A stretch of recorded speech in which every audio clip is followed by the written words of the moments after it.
Long ago, before great empires rose and fell, in a land blessed by mighty rivers and fertile plains, a new way of life began. This was the beginning of the Indus Valley civilization.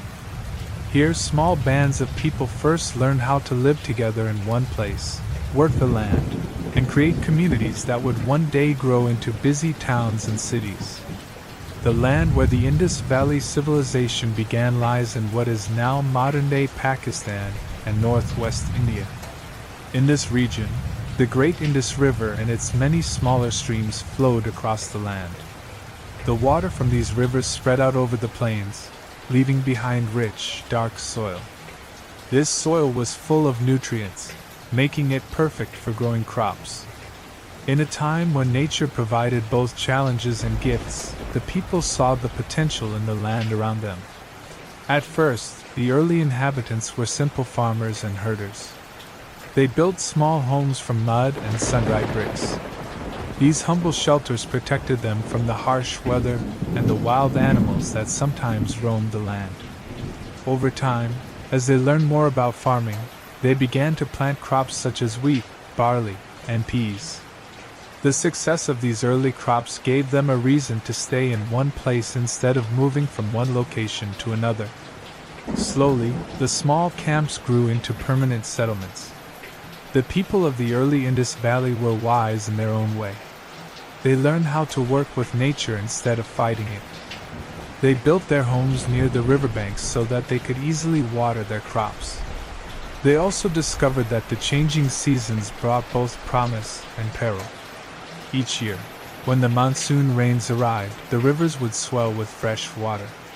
This rain was a blessing because it watered the fields, but it could also cause floods that might wash away their hard work.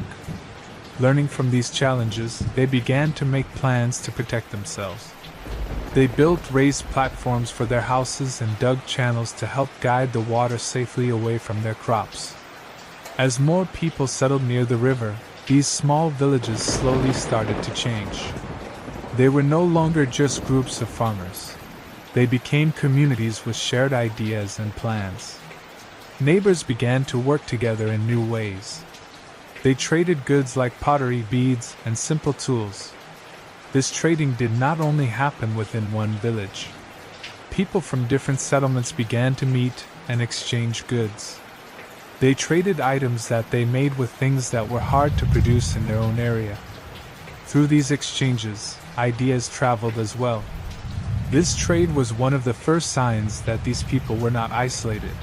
They were connected with others even far away. In these early days, life was simple and tied closely to nature. The gentle sound of the river, the rustling of the crops in the wind, and the warmth of the sun all played important roles in daily life.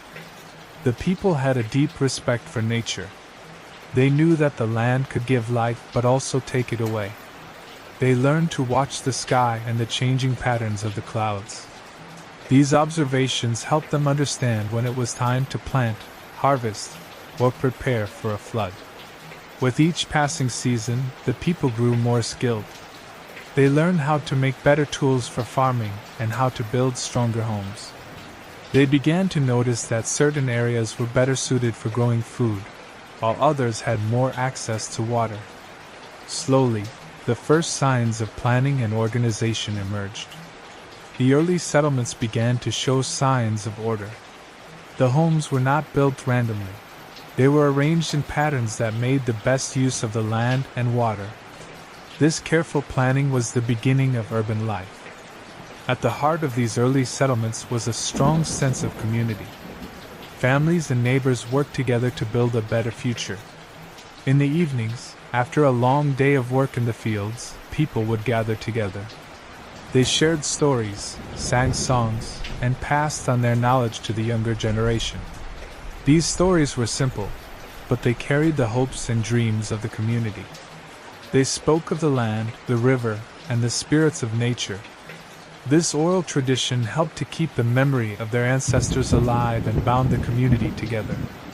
As time went on, the settlements grew larger and more complex. The simple huts of mud and brick were replaced by more permanent structures. Villages slowly became towns with clear streets and common spaces where people could meet and exchange ideas. The growing size of these towns required new systems to manage resources like water and food. The people learned to create small canals and drainage systems. These early forms of engineering helped to prevent floods and kept the towns clean and safe. In the midst of these changes, a great idea began to take shape: the idea of living together as a community that planned for the future. Unlike many early settlements that might disappear with the changing seasons, these communities looked ahead. They planned for bad seasons and good ones alike. They stored grain for times when the harvest was poor. They built public spaces where everyone could gather. These early innovations were small steps, but they marked the start of a civilization that would become known for its order and progress. The dawn of the Indus Valley Civilization was also a time of discovery and creativity. The people were curious about the world around them. They made small tools from stone and later learned to work with metals. They created pottery that was not only useful for cooking and storage, but also decorated with simple designs. These early crafts were both practical and beautiful. They tell us that even in a simple life, the desire to create art and express oneself is strong. The early years of the Indus Valley were not without their struggles.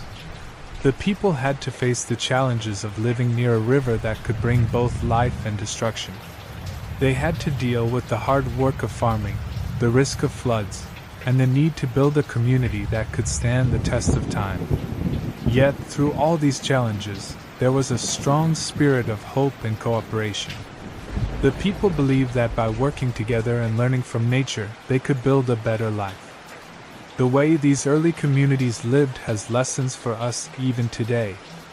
They show us that great things often begin with small, careful steps. The first farmers and builders of the Indus Valley did not set out to build a great civilization overnight. They started with simple ideas: live close to nature, help one another, and plan for the future. Over time, these simple ideas grew and spread. They laid the foundation for a society that would one day be remembered as one of the earliest great civilizations. The beginning of the Indus Valley Civilization is like the first light of dawn. Just as the sun rises slowly over the horizon, brightening the sky, the early days of the civilization gradually brought new hope and new ideas. In these early years, the seeds of great urban life were planted. The people learned that by sharing and working together, they could overcome the hardships of nature and build something lasting. Even though we cannot see these early days directly, the ruins of ancient towns and the artifacts left behind tell us their story. Each brick and tool speaks of a time when life was simple, yet filled with hard work and hope. The quiet determination of these early people is a reminder that every great civilization starts with a single, humble step. As we end this first chapter, we look back at the dawn of a civilization that began by the life-giving rivers of the Indus Valley. It was a time when small groups of people learned to live together, work the land, and build communities that would later become the heart of a great civilization. Their lives, marked by the rhythms of nature and the power of cooperation, set the stage for many generations to come. In the soft light of early mornings and the calm of quiet evenings, these pioneers took the first steps toward building a lasting legacy. Their simple yet powerful ideas of community, respect for nature, and careful planning would echo through the ages. The dawn of the Indus Valley Civilization is a story of hope, hard work, and the beauty of human cooperation. It reminds us that from humble beginnings, great things can grow. The rise of the Indus Valley Civilization was not only marked by the growth of communities, but also by remarkable new ways to build and organize cities. In this chapter, we explore how the early people designed their homes, streets, and public spaces in a careful and thoughtful way. Their new ideas helped create cities that were both beautiful and practical. These early urban innovations are seen in famous cities like Mohenjo-daro and Harappa. where every brick and road was laid out with care. At the beginning, people lived in small settlements near the river. They built simple homes from mud and sun-dried bricks. However, as the communities grew larger, there came a need for better planning. Early on, the idea of building a city that could serve everyone in a good way began to take hold. The people learned that a city could be more than just a group of houses. It could be a place where order, fairness, and beauty were part of daily life. One of the most amazing features of these early cities was their layout. The streets were not random paths. They were planned out to help people move around easily. Wide streets and straight roads connected different parts of the city. This careful planning meant that even as the city grew, it did not become chaotic. People could travel to the market, their homes, or the public baths without difficulty. The straight roads also helped in managing the flow of water during heavy rains, as they allowed for easier drainage. The cities were divided into two main parts, the citadel and the lower city. The citadel was a raised area where important buildings and temples might have stood. It was also a place where people could gather for special events. The lower city was where most of the houses, shops, and workshops were built. This division was very smart, as it kept the important parts of the city safe and dry during floods. The raised citadel also symbolized the high status of the people who worked to keep the city running. Another important innovation was the development of a sophisticated drainage system. The people of the Indus Valley knew that water was both a blessing and a challenge. Heavy rains could cause flooding, which might damage homes and roads. To solve this problem, they built a network of drains that ran along the streets and connected to larger channels outside the city. These drains were covered by bricks or stone slabs to keep them clean and to prevent people from falling in. The drainage system worked like a large, carefully planned network that kept the city safe and dry. This system was one of the first of its kind and shows how advanced these early people were in solving everyday problems. The houses in these cities were built with great care too. Many homes were made of baked bricks that were strong and long-lasting. The streets were lined with rows of houses that were built to the same standard. Each house had its own small courtyard, which allowed families to work and relax outside. The buildings were not very tall, but they were built with a focus on quality and durability. Many houses even had flat roofs, which served as extra living space. People used the roofs for drying food, watching the stars, or simply enjoying the cool night air. This clever use of space shows how the people of the Indus Valley made the most of every part of their home. Public spaces were an important part of urban life. In cities like Mohenjo-daro and Harappa, there were large open areas where people could come together. One famous example is the Great Bath. This was a large, public pool that was built with precision and care. The Great Bath was not only a place for bathing but also a center for gathering and socializing. People might have used it for religious ceremonies or for celebrating important events. The existence of such a grand public building shows that the people valued community and believed in sharing spaces that belonged to everyone. Markets and workshops also played a key role in these urban centers. In the busy streets of the lower city, people sold goods such as pottery, beads, and textiles. These markets were well organized, and each area of the city seemed to have its own special purpose. Workshops for making tools, pottery, and even metal objects were carefully placed so that people could work without disturbing their neighbors. The organization of these areas shows that the early city planners thought about how people lived and worked together. They arranged the city in a way that made trade and work easy for everyone. Water played a vital role in the life of the city. The people built reservoirs and wells that provided clean water for drinking and washing.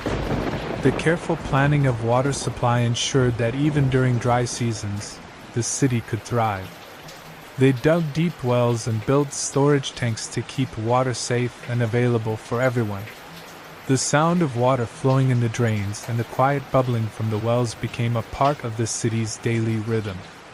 It was a constant reminder of nature's gift and the importance of careful planning. Urban innovations were not just about building structures. They also changed the way people thought about life. When a city is planned well, it brings people together. Neighbors share common spaces like markets, baths, and courtyards. They meet and talk about daily matters, celebrate festivals, and help each other during hard times. This sense of community is one of the greatest achievements of urban planning. The early planners understood that a city was more than just buildings and streets. It was a place where people could live happy, connected lives. The planning of these cities also reflected the belief in order and balance. Everything was built with a purpose. For example, the alignment of the streets and the layout of the houses were done in a way that made the city work smoothly.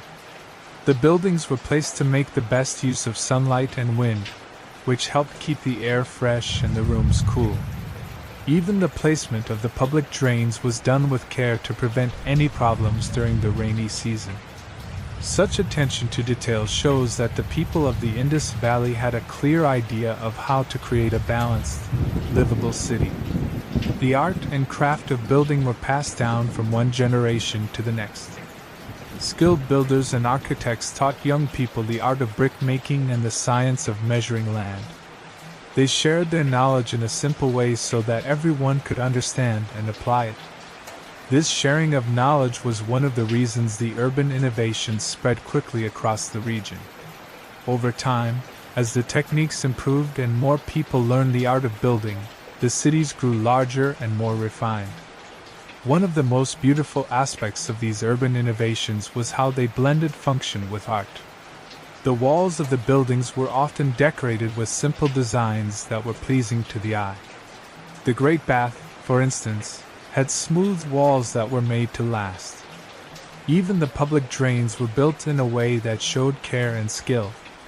In many ways, the city itself became a work of art, a living space that was both practical and beautiful. The focus on beauty in everyday life shows that the people of the Indus Valley believed that a well-ordered city could lift the spirit of its people. The careful layout of the city also helped to protect the community during times of trouble. When heavy rains came or when the river swelled, the well-planned streets and drains worked to keep the water away from homes and public buildings.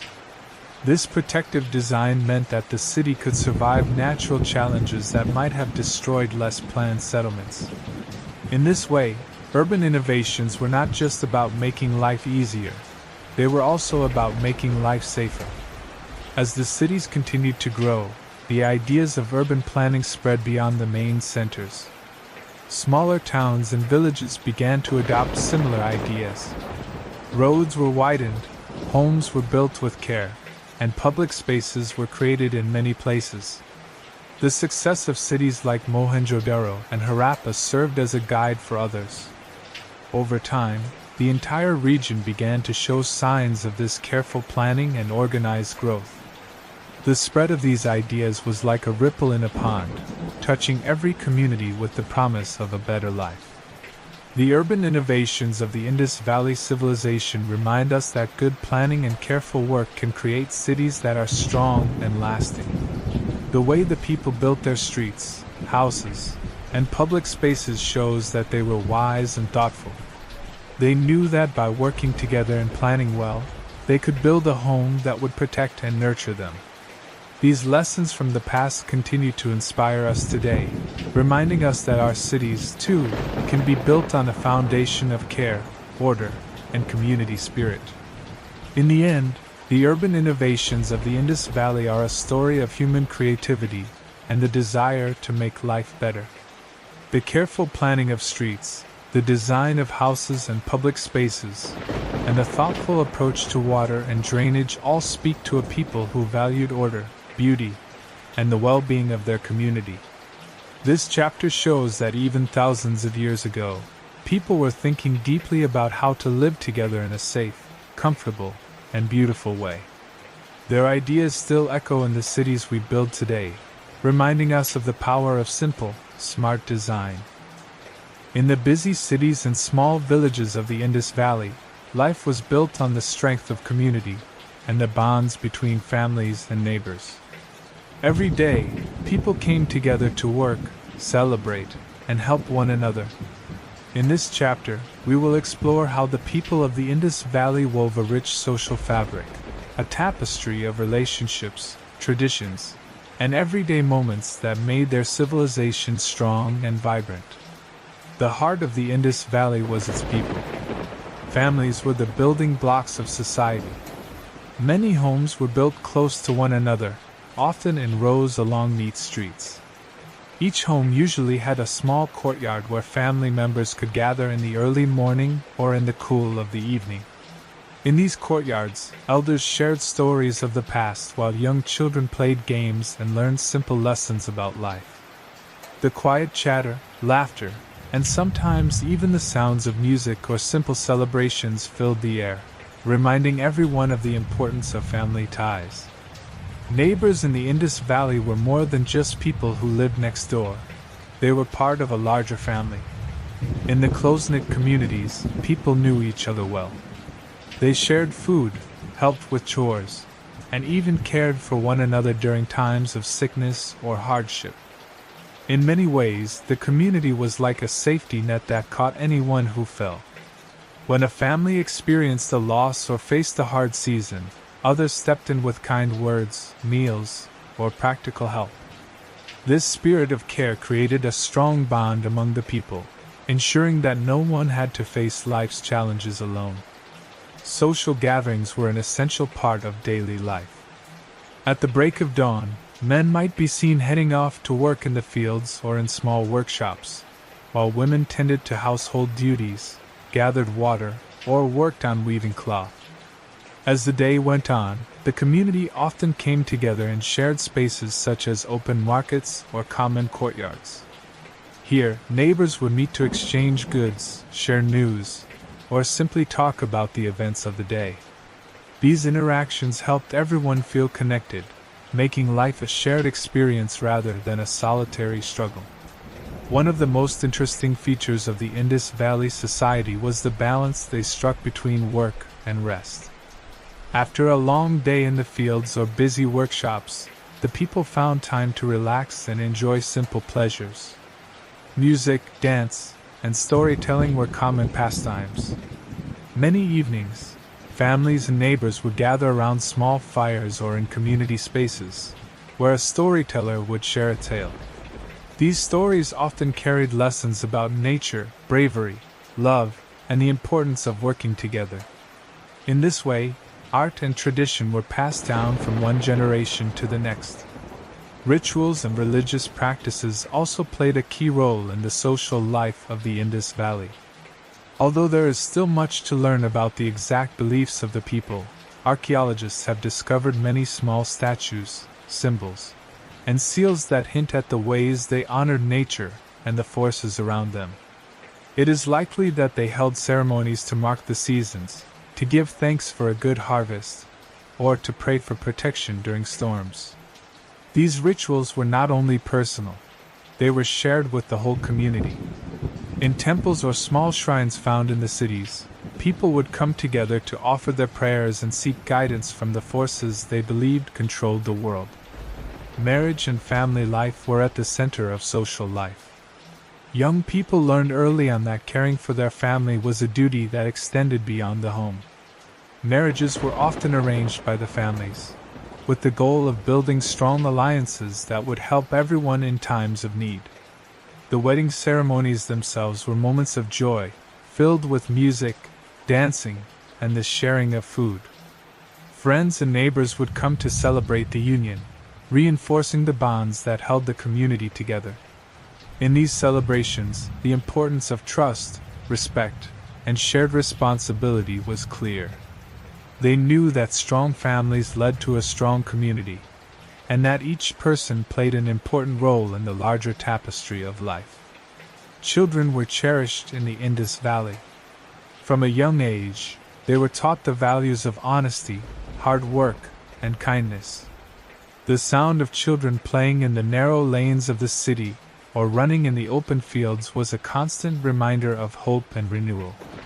They learned by watching the adults, copying their actions, and through stories told by their elders. These stories were simple but full of meaning. They spoke of nature's cycles, the rise and fall of small fortunes, and the gentle reminder that every season, whether good or bad, would eventually pass. The lessons learned in childhood would shape the adults they would become, ensuring that the wisdom of the community was never lost. Trade and work were also key parts of the social life in the Indus Valley. People did not work in isolation. They often collaborated on tasks and shared the fruits of their labor. Markets were lively places where artisans, farmers, and traders came together. They exchanged not only goods like pottery, beads, and textiles but also ideas and news from other regions. This exchange was a source of excitement and learning. New tools, new styles of dress, or even new recipes might be introduced to the community through these gatherings. The market was a place of discovery and connection, where the boundaries between work and play often blurred. Community events were marked by festivals and special days that honored the cycles of nature. These festivals were times of great joy, where families prepared special meals and decorated their homes with simple ornaments. Many of these celebrations coincided with important agricultural events, such as the planting of new seeds or the harvest of crops. During these times, the entire community would come together to give thanks to the land and the rivers that nourished them. There is a feeling that the people of the Indus Valley did not see themselves as separate from nature. Instead, they felt a deep connection to the earth and the sky, believing that their well-being was tied to the health of the land. The way people dressed and adorned themselves also spoke of their social life. Simple garments made from woven cloth were common, and many wore ornaments made from beads or small pieces of metal. These adornments were not just for beauty. They often held symbolic meanings. A particular necklace or bracelet might be given as a gift during a wedding or a festival, representing goodwill and unity. The care with which people looked after their appearance was a sign of respect for themselves and each other, further strengthening the bonds of community.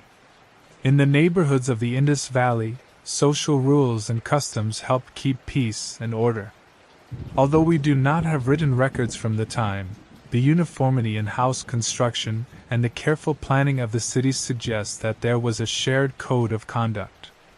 People followed rules about how to behave in public and how to support one another. These rules were not enforced by a single ruler but were part of the common understanding that everyone held dear.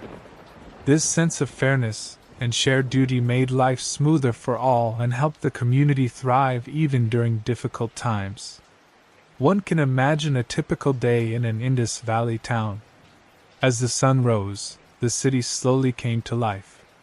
Neighbors greeted each other on the streets, and the sound of water from the communal wells mixed with the rustling of leaves and the gentle hum of daily activity. Men set out for their work in the fields or workshops, while women tended to the home and garden. In the afternoons, children played games that were passed down through generations. By evening, the cool air brought everyone together, whether at a small community gathering or a quiet moment spent with family in a courtyard. Each day was a reminder that life was best when shared. The social fabric of the Indus Valley was also reflected in the ways people honored their ancestors. Simple rituals and memorials were common, showing respect for those who had come before. It was believed that the wisdom of the elders continued to guide the living. Even though much of the exact meaning of these rituals is lost to time, the care with which they were performed tells us that the people of the Indus Valley understood the importance of their history and traditions. This connection to the past helped strengthen the bonds of community and gave people a sense of belonging. In moments of trouble, the social ties in the Indus Valley proved to be a great strength. When crops failed or when a bad season struck, neighbors would come together to share what little they had. The idea that everyone was in it together was a cornerstone of their community life. This shared experience of hardship and hope created a deep and lasting bond that still inspires us today. The people of the Indus Valley believed in the power of unity, knowing that only together could they overcome the challenges of nature and time. As we look back on the social life of the Indus Valley, it is clear that their strength lay in the simple but powerful idea of community. They built their lives around trust, cooperation, and the belief that each person mattered. Whether through shared meals, lively markets, or quiet moments of reflection in a family courtyard, the people of this ancient civilization created a world where every voice was heard and every hand was ready to help. This chapter of social fabric and community life shows us that a civilization is more than just buildings and roads. It is the people who live there. Their kindness, their shared celebrations, and their willingness to work together formed the foundation of the Indus Valley. In every corner of their cities, from the smallest home to the busiest market, the spirit of community shone through. It is a legacy that reminds us that even in the most ancient times, the simple acts of caring for one another could build a world of hope, strength, and lasting beauty. In the land of the Indus Valley, the earth itself was a great gift. The soil, dark and rich from the river floods, provided a perfect bed for growing food. Here, agriculture was not only a way to feed the body but also a way to bring communities together and shape a future full of hope. In this chapter, we explore how the people learned to work the land, manage water, and grow the crops that laid the foundation for a thriving civilization. Farming in the Indus Valley was much more than a daily task. It was the heart of life. Early on, people discovered that the generous floods of the great Indus River left behind nutrient-rich soil. This soil made it possible to grow grains like wheat and barley, along with legumes and vegetables that would nourish families through the year. Every morning, as the sun climbed above the horizon, farmers would rise to tend to their fields. Their simple tools, made from stone, wood, and later metal, helped them prepare the soil and plant the seeds that promised future harvests. The cycle of the seasons played a major role in shaping their work. When the monsoon rains came, the land was blessed with water. The heavy rains brought life to the fields, and the overflowing rivers deposited fresh layers of silt, deepening the fertility of the earth. But the rains also came with challenges. While a timely downpour could ensure a bountiful crop, too much water could wash away the carefully tilled soil. The people of the Indus Valley learned to live with these changes. They developed ways to protect their crops, learning when to plant and when to harvest so that nature's gifts could be balanced with its risks. Water management soon became one of the most important skills for these early farmers. The river was both a friend and a force to be respected. To make sure that every part of their fields received enough water, the people dug irrigation channels. These small ditches, carefully lined with stones, carried water from the river to the fields. In the dry season, these channels became a lifeline, ensuring that the crops did not wither away. The work of digging and maintaining these channels was often shared among families and neighbors, showing how the strength of the community was tied to the success of agriculture. The work in the fields was hard and steady. When the time was right, families would gather together to plant their seeds. They would work side by side in the warm light of dawn, their voices mingling with the sounds of nature. Every seed sown was a promise of food to come and of life continuing. As the crops began to sprout, each tiny green shoot filled the people with hope. They learned that caring for the land was a gentle art, one that required patience, respect, and careful attention to the rhythms of nature. As the days passed, the hard work began to bear fruit. The crops grew tall and strong, nurtured by the careful tending of their farmers and the nourishing water of the irrigation channels. When harvest time finally arrived, it was a time of both celebration and relief. Families would work together to cut the ripe wheat and barley, gathering the grain that would sustain them through the coming months. The process was filled with simple joys, the shared laughter, the songs sung while reaping, and the satisfaction of a hard day's work rewarded by nature's bounty. The surplus of food that came from a good harvest was a true blessing. It allowed families not only to eat well but also to store extra grain for times when the harvest might be poor. This stored grain was the beginning of a trade network. People learned that they could exchange a little of their surplus for other needed goods, tools, ornaments, and even ideas. Markets would grow in the towns, bustling with the trade of agricultural produce. The sharing of food, and the trade that followed, helped to strengthen the bonds between different communities throughout the region. In addition to growing grains, the farmers of the Indus Valley also learned the art of crop rotation and natural fertilization. They discovered that the soil could become tired if the same crop was planted year after year. To keep the soil rich, they would plant different crops in the same field over time. Sometimes, they would add natural fertilizers like animal dung to give the soil a fresh boost of nutrients. These simple but effective techniques helped to maintain the health of the land, ensuring that each season could be as successful as the one before. The influence of agriculture went far beyond the fields. The steady work of farming allowed people to settle in one place. No longer did families have to wander in search of food. They could build permanent homes and communities. This stability was a key ingredient in the growth of the Indus Valley civilization. With a reliable food source, people could spend more time on other important tasks, building cities, making art, and developing trade. The rise of agriculture was the spark that set the stage for a much larger and more complex society. In the gentle rhythm of planting, tending, and harvesting, the people of the Indus Valley also found time to connect with nature in a deep and meaningful way. The cycles of the seasons brought a natural order to their lives. Each stage of the agricultural cycle was marked by its own celebrations and rituals. When the first green shoots appeared in the spring, it was a time of new beginnings. As the harvest approached, communities gathered to give thanks for the earth's gifts. These simple rituals reminded everyone that they were part of a larger, ever-changing natural world, a world that offered both challenges and miracles. The close connection to the land also taught the people many lessons about care and respect. They learned that the earth, when treated kindly, would always provide. This belief was passed down from generation to generation, a quiet promise that hard work and respect for nature would lead to a life of abundance. Parents would take their children to the fields and explain how the rain, the sun, and the soil work together to create life. In these moments, the wisdom of the past was shared, and the knowledge of the land became a treasured part of everyday life. Even as the Indus Valley people developed new tools and techniques, their approach to agriculture remained humble and respectful.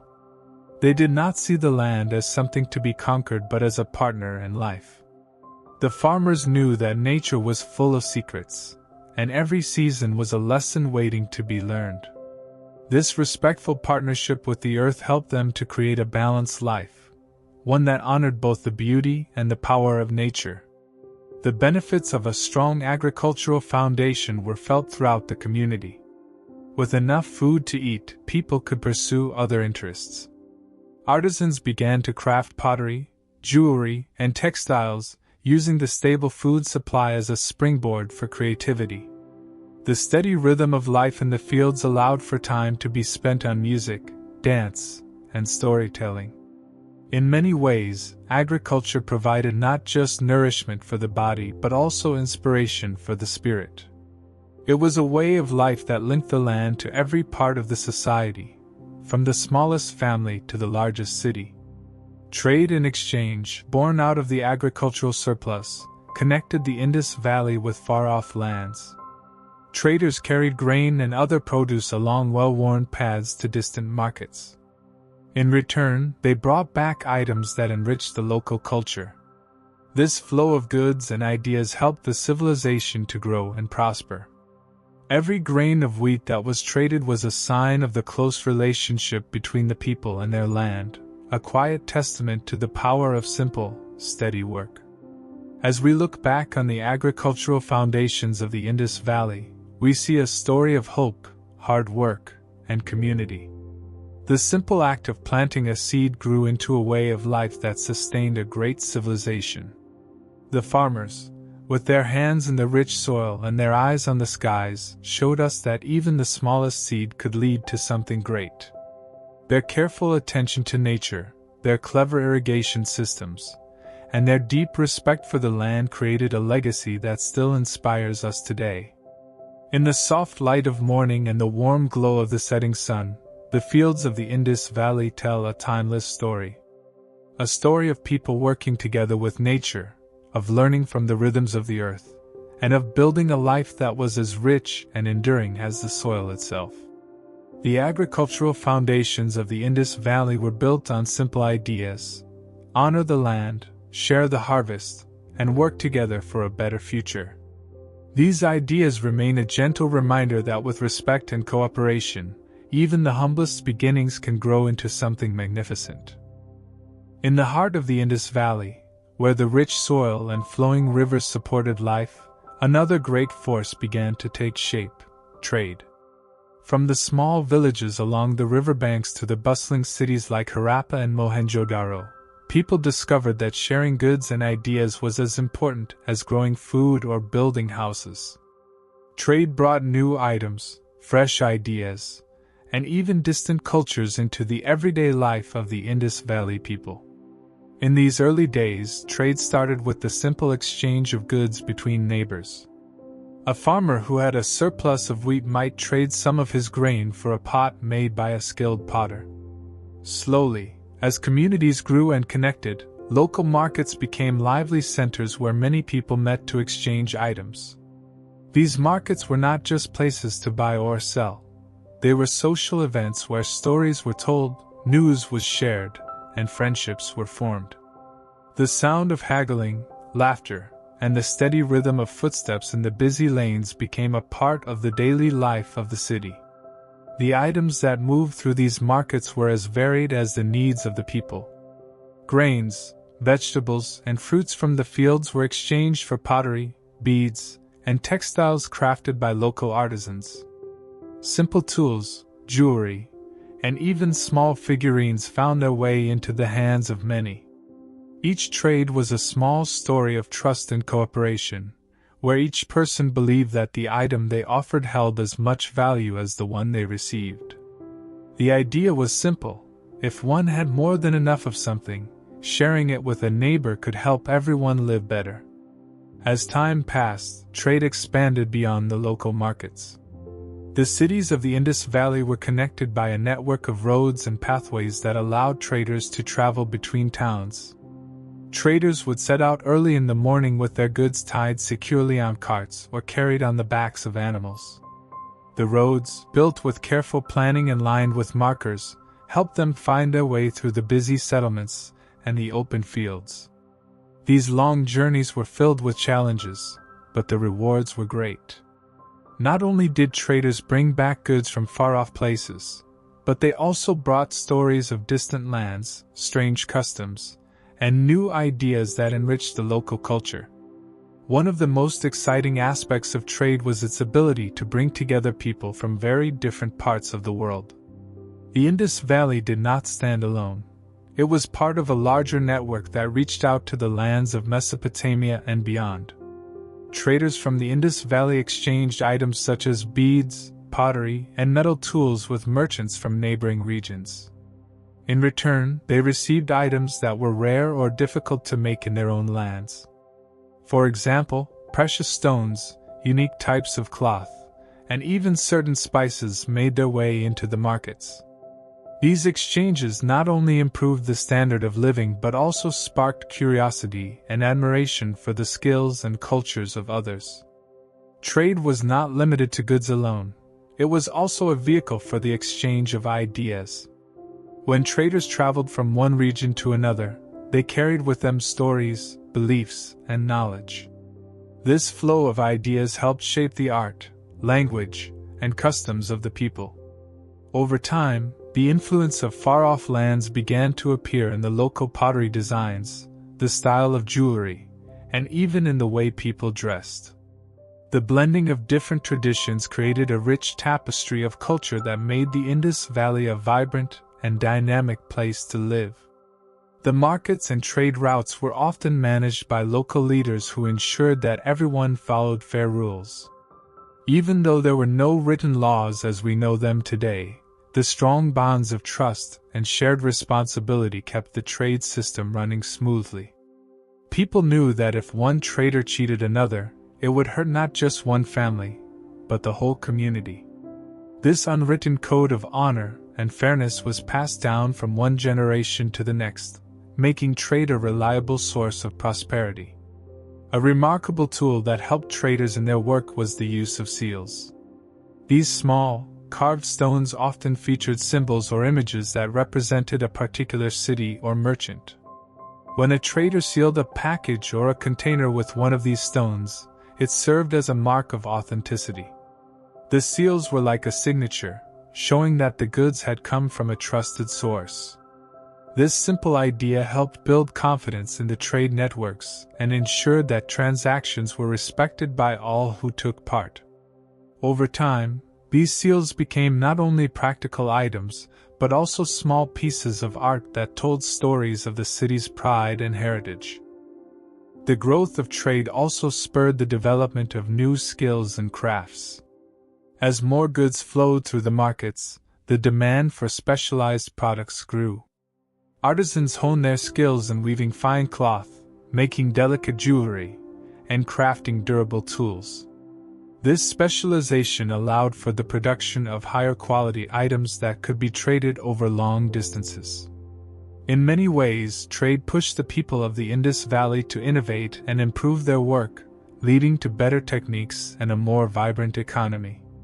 Trading journeys could be long and filled with uncertainties. Many traders faced the risks of harsh weather, difficult terrain, or even bandits on the road. Despite these challenges, the promise of new markets and the chance to improve their lives drove these brave souls forward. The tales of these journeys, with their moments of hardship and triumph, soon became part of the local lore. Children would listen in wonder to the stories of distant lands and exotic treasures, and these tales inspired a sense of adventure and possibility in everyone. Trade also had a deep impact on the everyday lives of the people. It meant that, on any given day, someone might come home with a rare item from a far-off place, a colorful piece of pottery, a finely woven cloth, or a beautiful piece of jewelry. These items were cherished not just for their beauty but also for the stories they carried. Each object was a reminder that the world was larger and more connected than the city itself, a tangible link between the local community and the great lands beyond. The importance of trade went beyond the simple exchange of goods. It was a bridge that connected different parts of society and allowed for the sharing of knowledge, art, and even beliefs. Markets became places where not only goods were traded but also where ideas were discussed and shared. In the shade of a busy market stall, one could hear discussions about new farming techniques, the benefits of a certain craft, or even the ways to build stronger homes. In this way, trade served as an informal school where people learned from one another, helping the civilization to grow not just in wealth, but in wisdom as well. As the Indus Valley civilization grew, its trade networks became more complex and far-reaching. Roads and rivers linked cities together like the threads of a grand tapestry. Merchants would travel by boat along the river, their cargo carefully secured, while others journeyed on foot or by cart along well-trodden paths. Each route had its own challenges and stories, and each successful journey reinforced the bonds that held the civilization together. The influence of trade on the Indus Valley was profound. It brought wealth and diversity to the cities, encouraged artistic and technological innovation, and created a culture that was open to new ideas. The simple act of exchanging goods became a powerful force that shaped the lives of everyone involved. Trade was a living, breathing part of the society, a force that brought people together and connected their lives in countless ways. In the end, the flourishing trade networks of the Indus Valley were much more than a way to buy and sell items. They were the very lifeblood of a civilization that believed in the power of sharing and cooperation. From the smallest exchange between neighbors to the long journeys that connected distant lands, trade was a source of hope, progress, and unity. It was a story of human connection, where every journey and every exchange added a new thread to the great fabric of the Indus Valley. In the heart of the Indus Valley, life was not only about work and survival. It was also filled with beauty, creativity, and the joy of expression. The people of this ancient civilization showed their feelings and ideas through art, music, and crafts. Their creative works decorated their daily life, celebrated their festivals, and told the stories of their beliefs and dreams. In this chapter, we will explore how art and culture played an important role in making the Indus Valley a lively and inspiring place to live. From the earliest days, art was a part of life in the Indus Valley. The people used art to mark important events and to honor the forces of nature that sustained them. One of the most common forms of art was pottery. Simple clay pots were made by hand, often using a slow wheel-like tool to shape the clay. These pots were not only practical for storing water or grains, but they were also painted with simple designs and patterns. These designs, made with natural pigments, told stories of the seasons, the life of the river, or the beauty of the land. Each piece of pottery was a small work of art that connected the maker to the earth. Another important art form was the creation of small statues and figurines. Many of these sculptures were carved from stone or molded from clay. They showed human figures, animals, and symbols that may have held religious or cultural meaning. The careful work of the sculptors reveals a deep respect for nature and the human body. The figures are often smooth and balanced, with a calm expression that shows the quiet strength of the people. These statues were sometimes placed in homes or shrines as a way to invite protection, good fortune, or the blessing of the gods. One of the most fascinating artistic tools of the Indus Valley was the use of seals. These were small, carved stones that had images and symbols etched onto them. The seals were pressed into soft clay to leave a mark, much like a signature. They helped traders and officials mark ownership or the origin of goods. Over time, these seals became more than just functional tools. They turned into works of art that featured intricate designs. Many seals show animals like bulls, elephants, and fish, as well as abstract symbols that are still studied by modern scholars. The beauty and detail in these seals remind us that art was woven into the very fabric of daily trade and communication. Textiles also played a key role in the artistic expression of the Indus Valley. The people learned to spin wool and cotton into threads, which were then woven into cloth. Simple looms were used in the process, and the resulting fabrics were often dyed with colors made from plants and minerals. The patterns on the cloth could be geometric or inspired by nature. These textiles not only kept people warm or protected them from the sun, but they also carried cultural meaning. A well-made cloth was a sign of wealth and care, and it was often used as a gift during festivals or important family events. Music and dance were the heartbeats of celebration in the Indus Valley. Although we have few direct records of the music itself, the discovery of small musical instruments and the depiction of dancing figures in art tell us that music played a central role in their lives. Simple instruments like drums, flutes, and string devices were likely used during rituals and celebrations. Music brought people together, whether during the planting season, harvest festivals, or religious ceremonies. The rhythm of the drum could match the pulse of the river, while the melody of a flute might echo the gentle wind that swept across the fields. In these moments, art and nature danced as one. In daily life, art was never far away. The walls of many homes were decorated with simple murals or designs. These were not as grand as the art found in public spaces, but they showed a personal touch and a love for beauty. Families took pride in the little details of their living spaces, using color and pattern to make their homes warm and inviting. This care for one's surroundings was a way to bring comfort and peace, and it spoke of a deeper connection to the environment. The art of the Indus Valley was not only a reflection of the natural world but also of the social life of its people.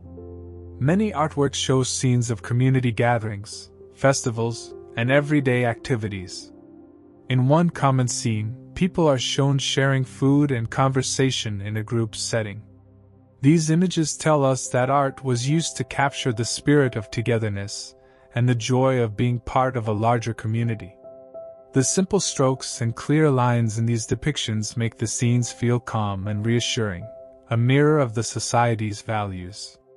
Another interesting form of artistic expression was the use of personal adornment. Many people wore jewelry made from beads, shells, and metals. Necklaces, bracelets, and earrings were common and were often made with great care.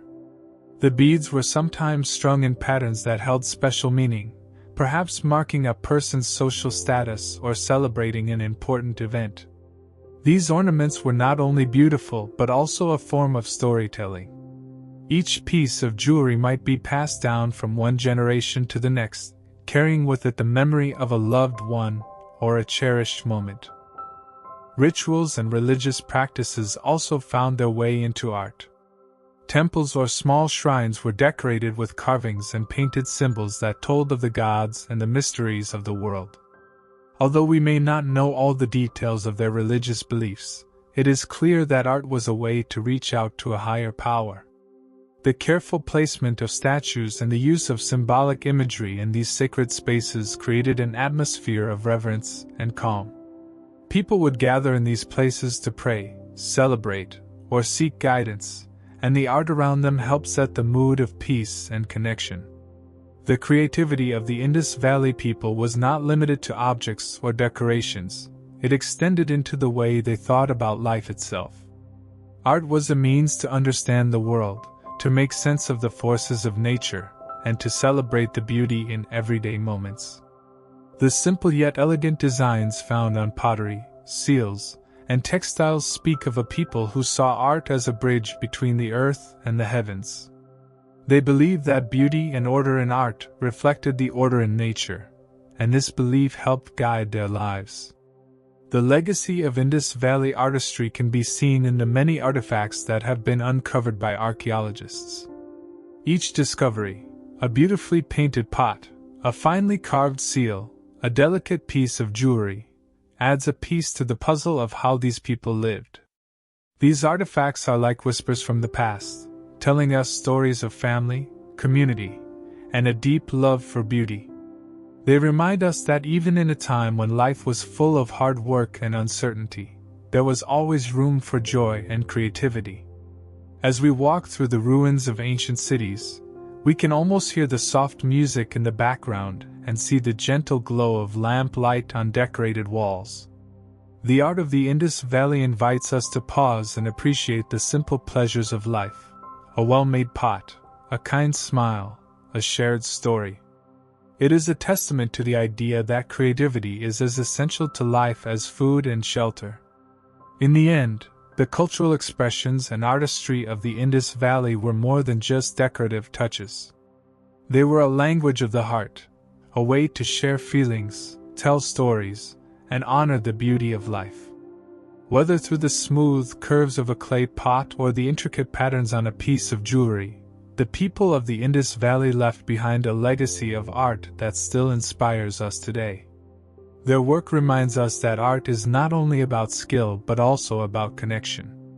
It is about linking the past with the present and finding comfort in the familiar, even as we look to the future. This chapter, filled with images of creativity and beauty, shows us that art was a living part of the Indus Valley. It was a constant companion in daily life, a way to express gratitude, hope, and unity. Through art, the people of the Indus Valley celebrated nature, honored their traditions, and built a world where beauty and order went hand in hand. Their artistic expressions continue to shine through the ages, a gentle reminder that even in the simplest forms, creativity can light up the darkest days and bring a community together in a shared dream. In the cities and villages of the Indus Valley, people did not only work hard to grow food and trade goods, they also built remarkable things. Their clever ideas and skills in building made their homes, streets, and public places safe and useful. The engineering work they did still impresses us today. In this chapter, we will look at the many ways the people of the Indus Valley used technology and engineering to improve their lives.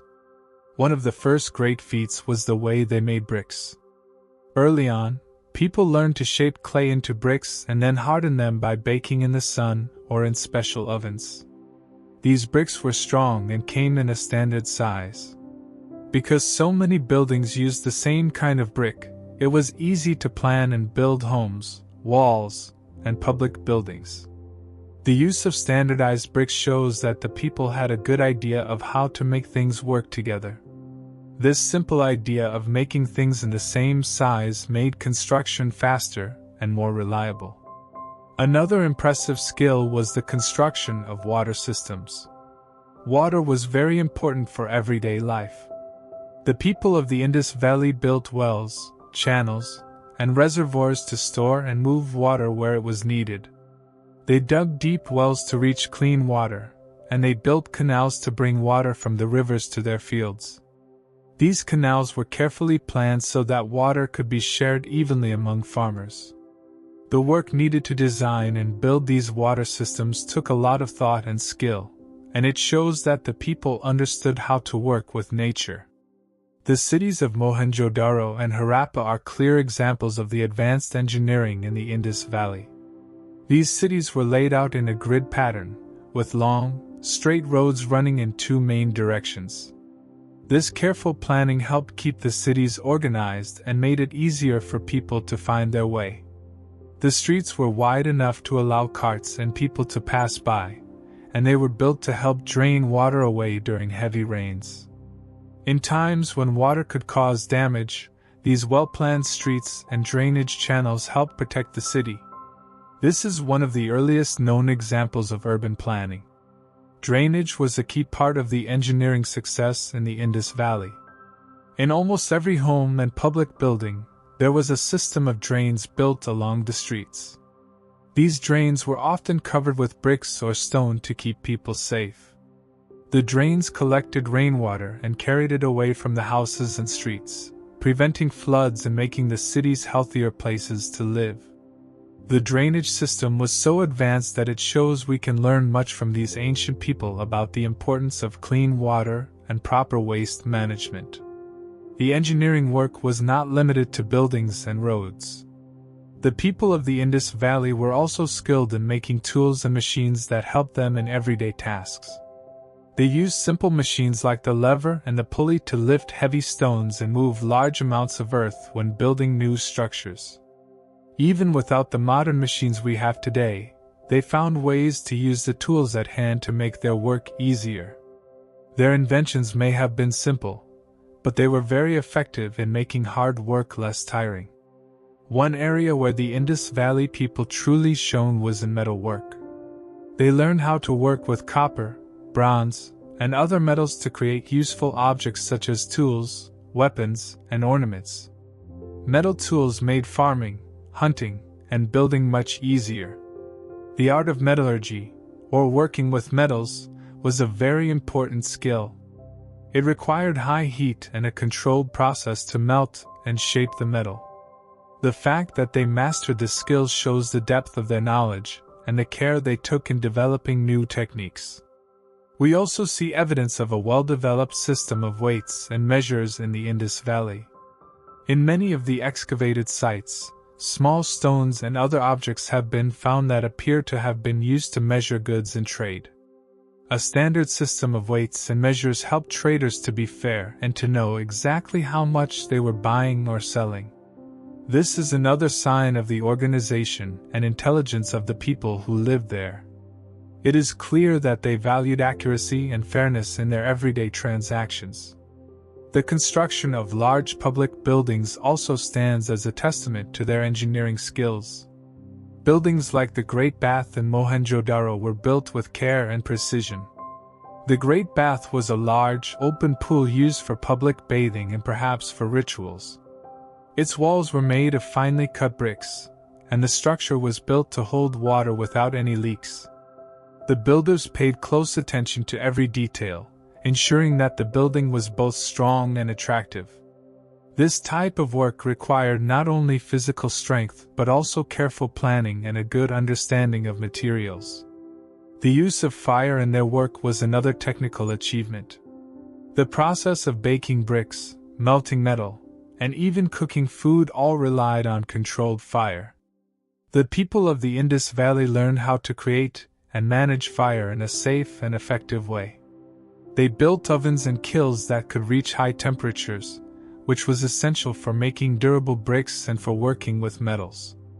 This ability to control fire helped them make many of the tools and building materials that we now take for granted.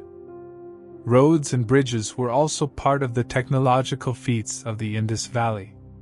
Although many of these roads were made from compacted earth or bricks, their construction shows careful thought about durability and function. Roads connected the cities with each other and with the smaller settlements, making travel and trade easier. Some roads were even built with a slight slope to help water run off, preventing puddles and mud from forming. In this way, the engineers of the Indus Valley ensured that their cities stayed clean and dry even in the rainy season. Simple tools for measuring time and keeping records also appear to have been part of everyday life. Although the exact details are not fully known, the uniformity in the construction of their buildings and the careful planning of their cities suggests that they kept track of time and seasons very well. This may have been done with the help of simple devices or by observing the natural cycles of the sun and the stars. Such methods help them decide when to plant crops, when to harvest, and when to carry out other important tasks. The close connection between timekeeping and work allowed the society to run like a well-oiled machine. In addition to these practical achievements, the engineering feats of the Indus Valley show a deep respect for nature. The people did not try to fight the forces of the river and the weather. Instead, they learned to work with nature, building systems that honored its power while protecting their own interests. Their careful planning of water systems, roads, and buildings demonstrates that they understood the natural world and the need to live in balance with it. This respect for nature is a lesson that still resonates with us today. It is important to remember that all these achievements were built over many years by countless hands.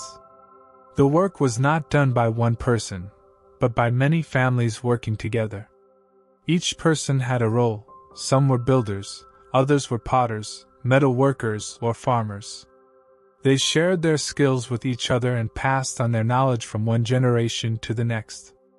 This cooperation made it possible to create large projects, such as the city streets and drainage systems, which required planning and teamwork. Even though we do not know all the names of these ancient builders and engineers, their work has left a lasting mark. The ruins of Mohenjo-daro, Harappa, and other sites tell us the story of a people who built a great civilization with care, skill, and respect for the world around them. The simple brick, the carefully dug canal, the smooth stone used in a seal, all these small pieces come together to tell the story of a people who used technology and engineering to make life better for everyone. As we walk among the remains of these ancient cities today, we can see the footprints of their work. The neat streets, the remains of wells, the sturdy bricks, all speak to a time when people built with a clear purpose and a deep love for their community. Their methods may seem simple by modern standards, yet they were truly advanced for their time. They knew how to use the materials around them and how to work with the forces of nature rather than against them. The legacy of these engineering feats continues to teach us valuable lessons. It reminds us that careful planning and teamwork can solve difficult problems. It shows us that technology is not only about machines and gadgets, but also about simple ideas that make life easier and safer. The people of the Indus Valley built a world where nature and human effort worked hand in hand. Their innovations in building, water management, metalwork, and planning were the stepping stones for future civilizations. In the end, the technological and engineering feats of the Indus Valley are a story of human creativity and cooperation. They built with care, always mindful of the needs of their community and the power of the natural world. The strong bricks, the well-planned roads, the flowing water channels, all are reminders that with simple tools and a clear vision, people can achieve great things. Their work was not just about building structures, it was about building a better way of life. Today, as we marvel at modern technology, we can look back at the achievements of the Indus Valley with respect and wonder. The simple tools and careful planning of an ancient people still speak to us across the ages. They remind us that even the humblest materials can be used to build a lasting legacy when guided by wisdom, cooperation, and a deep love for one's community. In the vast, ancient lands of the Indus Valley, one force stood above all others in its power to nurture life: the river. The great river, along with its many smaller streams, was more than just a body of water. It was a giver of life, a teacher of lessons, and the heart that beat in time with the rhythm of nature.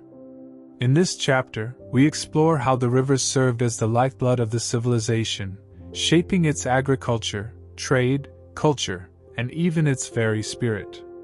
From the earliest days, the river was seen as a source of wonder and necessity. The people of the Indus Valley built their homes and communities close to its banks. This was not a chance decision. The river provided water for drinking, washing, and cooking. It watered the crops, filling the fields with rich, black soil after each seasonal flood. The gentle flow of the river was a constant reminder of nature's bounty, a gift that made life possible in an otherwise harsh land. Every morning, as the sun began to rise, the river came to life. The soft murmur of water flowing over stones was like a lullaby to the people, a sound that marked the beginning of a new day. Children would play near the water, splashing and laughing, while elders sat nearby, watching the current with quiet reverence. Over time, the river became a silent partner in daily life, a reliable friend who never failed to bring renewal. The river's gift of water allowed the people to grow crops in abundance. Farmers built small canals and irrigation channels that led from the river to their fields. These channels helped to spread the life-giving water over wide areas, ensuring that every plant could drink deeply. In the fields, wheat, barley, and pulses grew tall and strong, nourished by the river's constant flow. The careful planning of these irrigation systems was one of the many ways the people learned to work with nature. They understood that the river's power had to be guided and respected, not fought against. The river was also a highway that connected different communities and cities. Boats and rafts were used to carry goods from one place to another. Traders loaded their boats with grains, pottery, and even small treasures like beads and ornaments. The river, in its quiet strength, helped create a network of trade that spread ideas, styles, and techniques across the region. People from far-off lands could be reached by following the river's course, making it easier to share not just goods but also news and stories. In this way, the river helped to weave a tapestry of connection among diverse communities. In addition to its practical benefits, the river held a deep spiritual meaning for the people of the Indus Valley.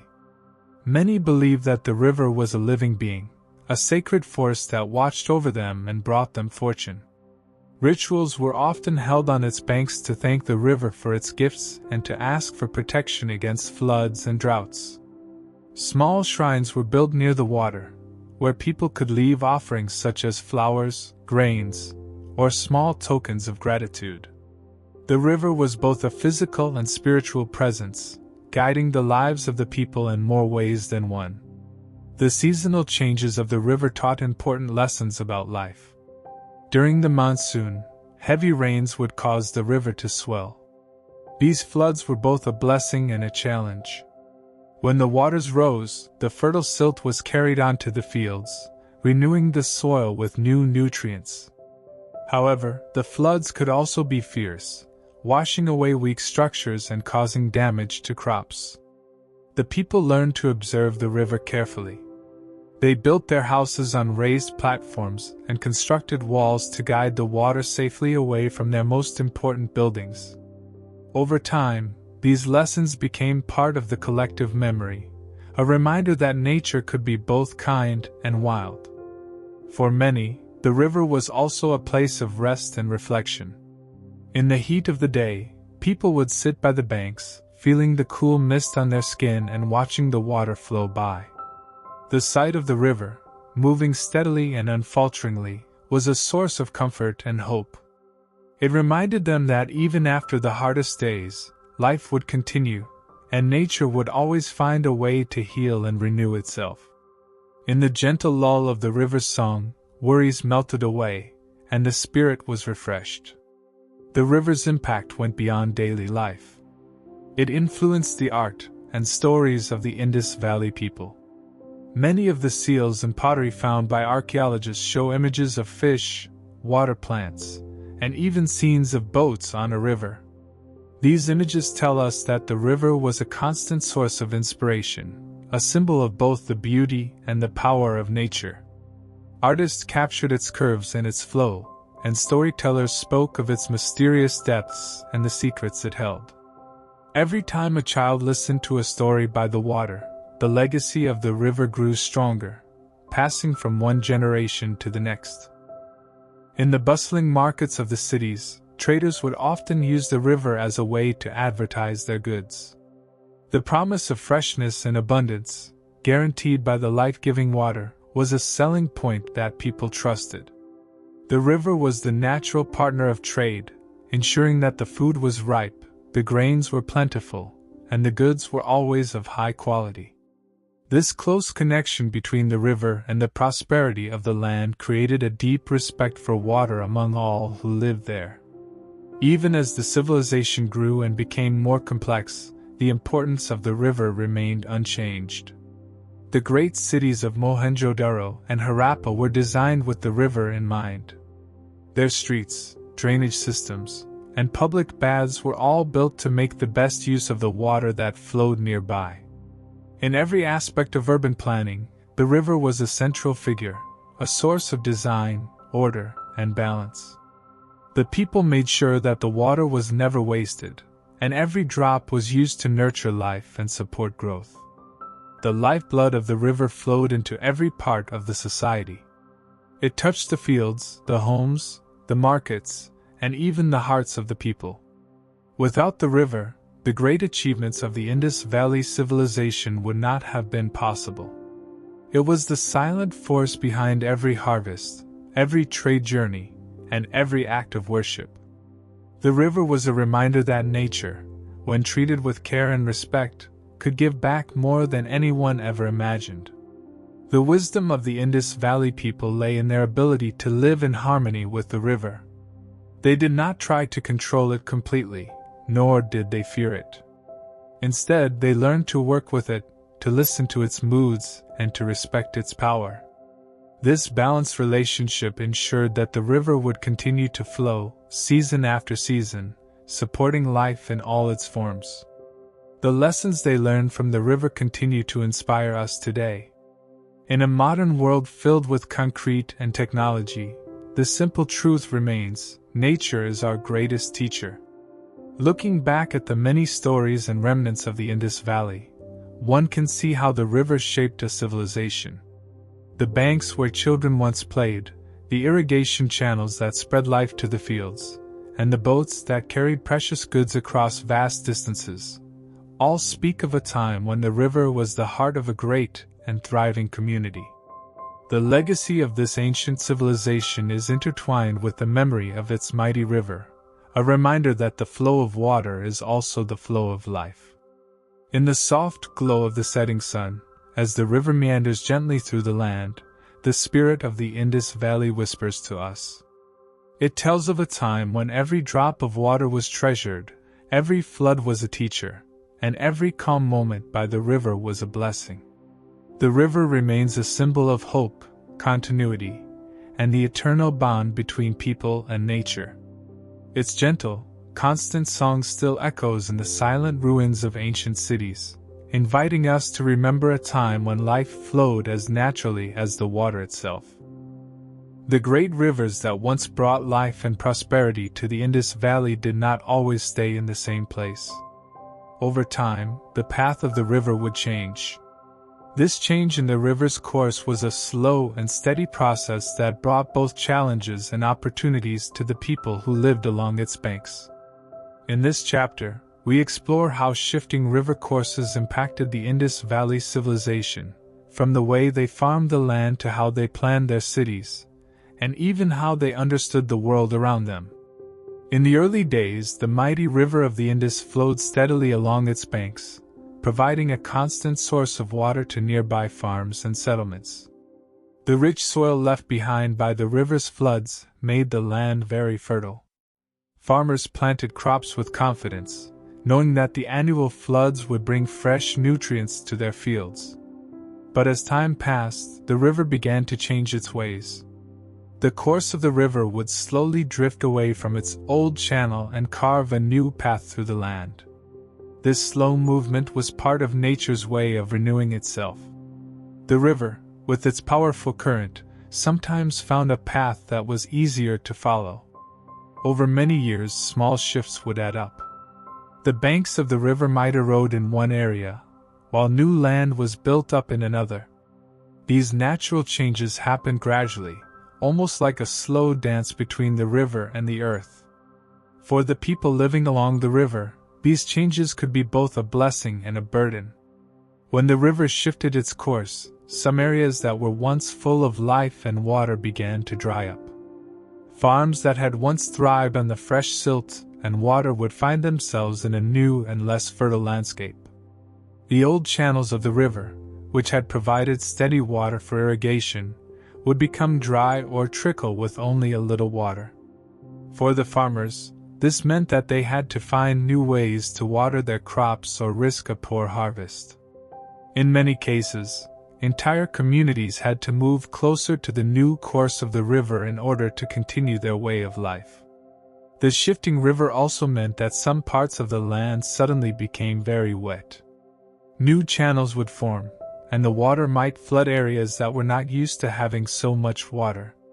While floods could bring fresh soil, they could also destroy buildings, wash away crops, and force people to rebuild their homes. The people of the Indus Valley had to learn to live with this uncertainty. They built their cities and farms with the knowledge that the river might not always stay where it had once been. In this way, the shifting river taught them to be flexible and to plan for change. When the river moved, the entire pattern of life could be altered.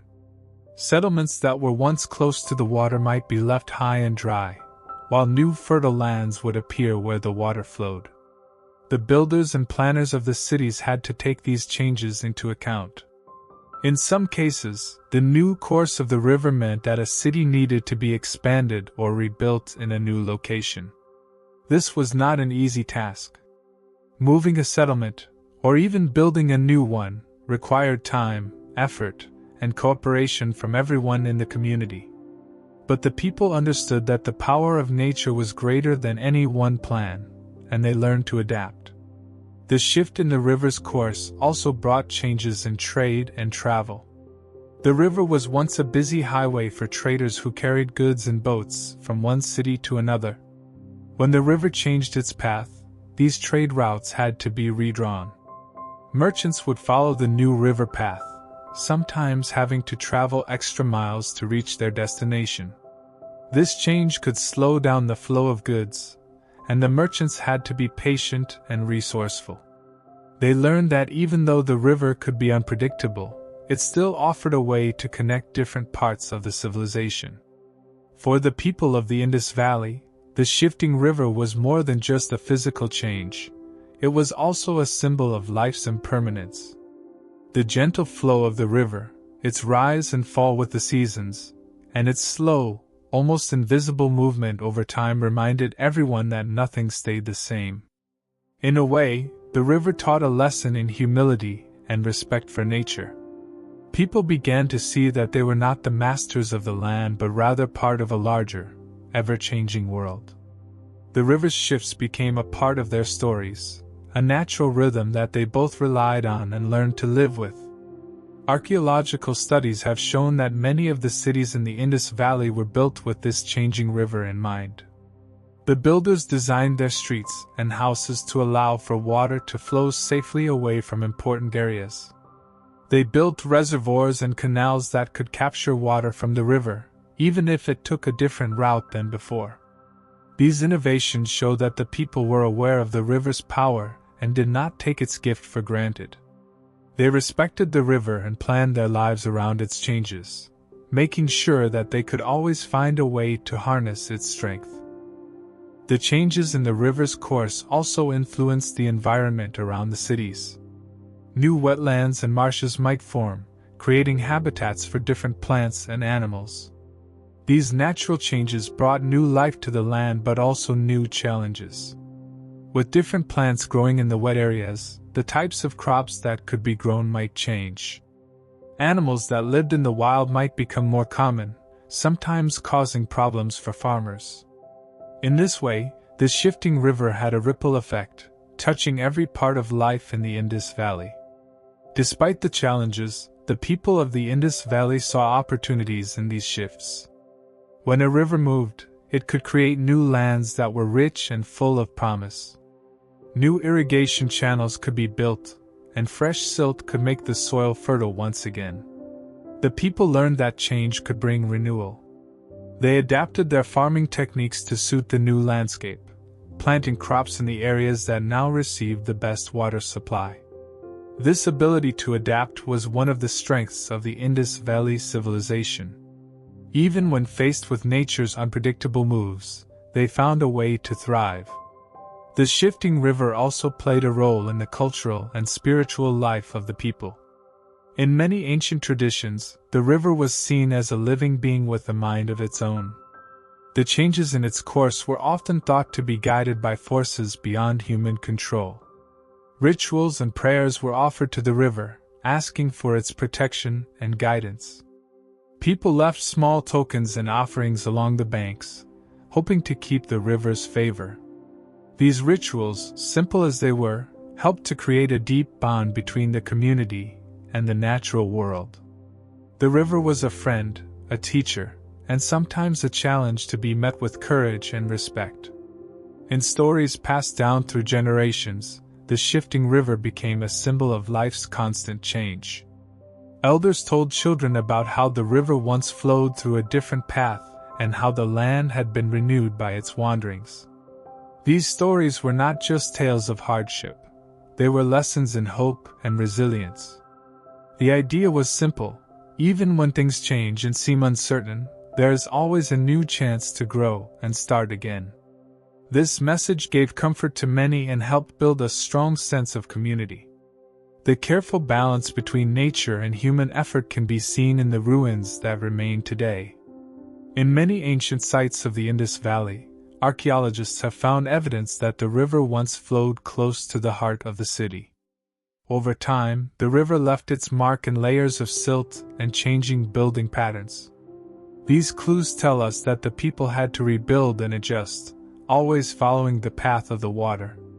The remains of old canals, abandoned riverbeds, and altered city layouts are a silent record of the many changes that the river brought. As we look at the history of the Indus Valley, we see that the shifting river courses played a crucial role in the rise and fall of its cities.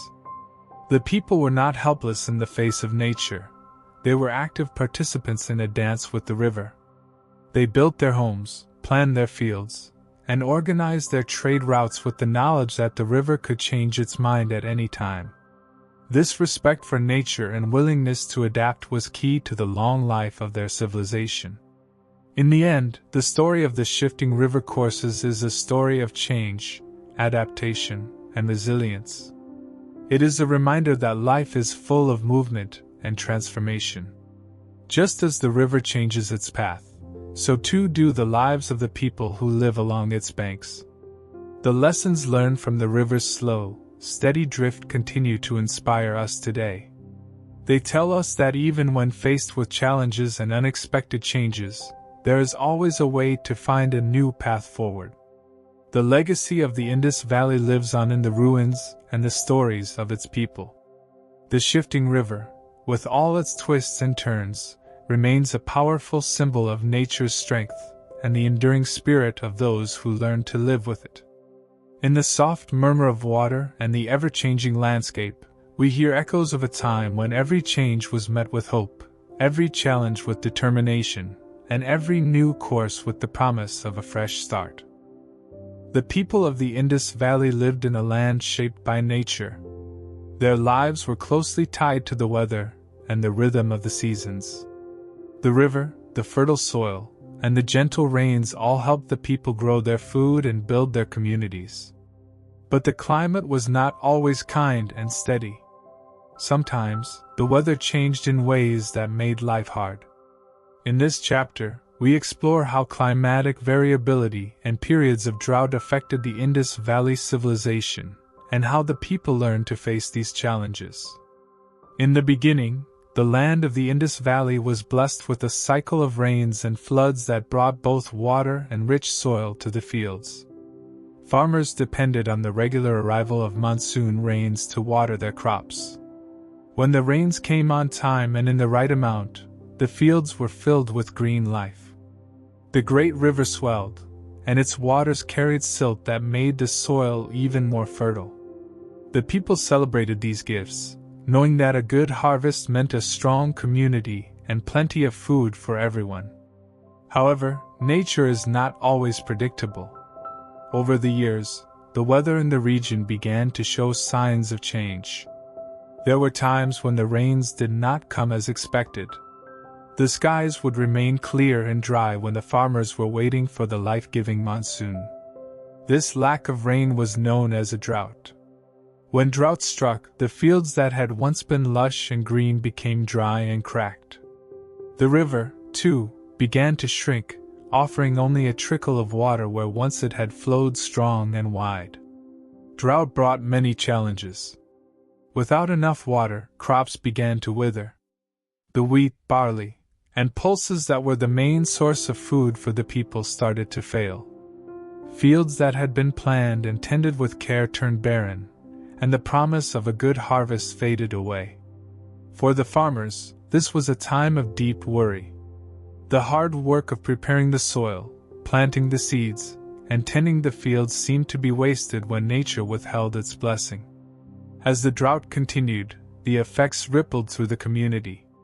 With less food available, families had to make difficult choices. The stored grain, carefully saved for lean times, was used up quickly, and there was not enough to last until the next season. Trade was also affected.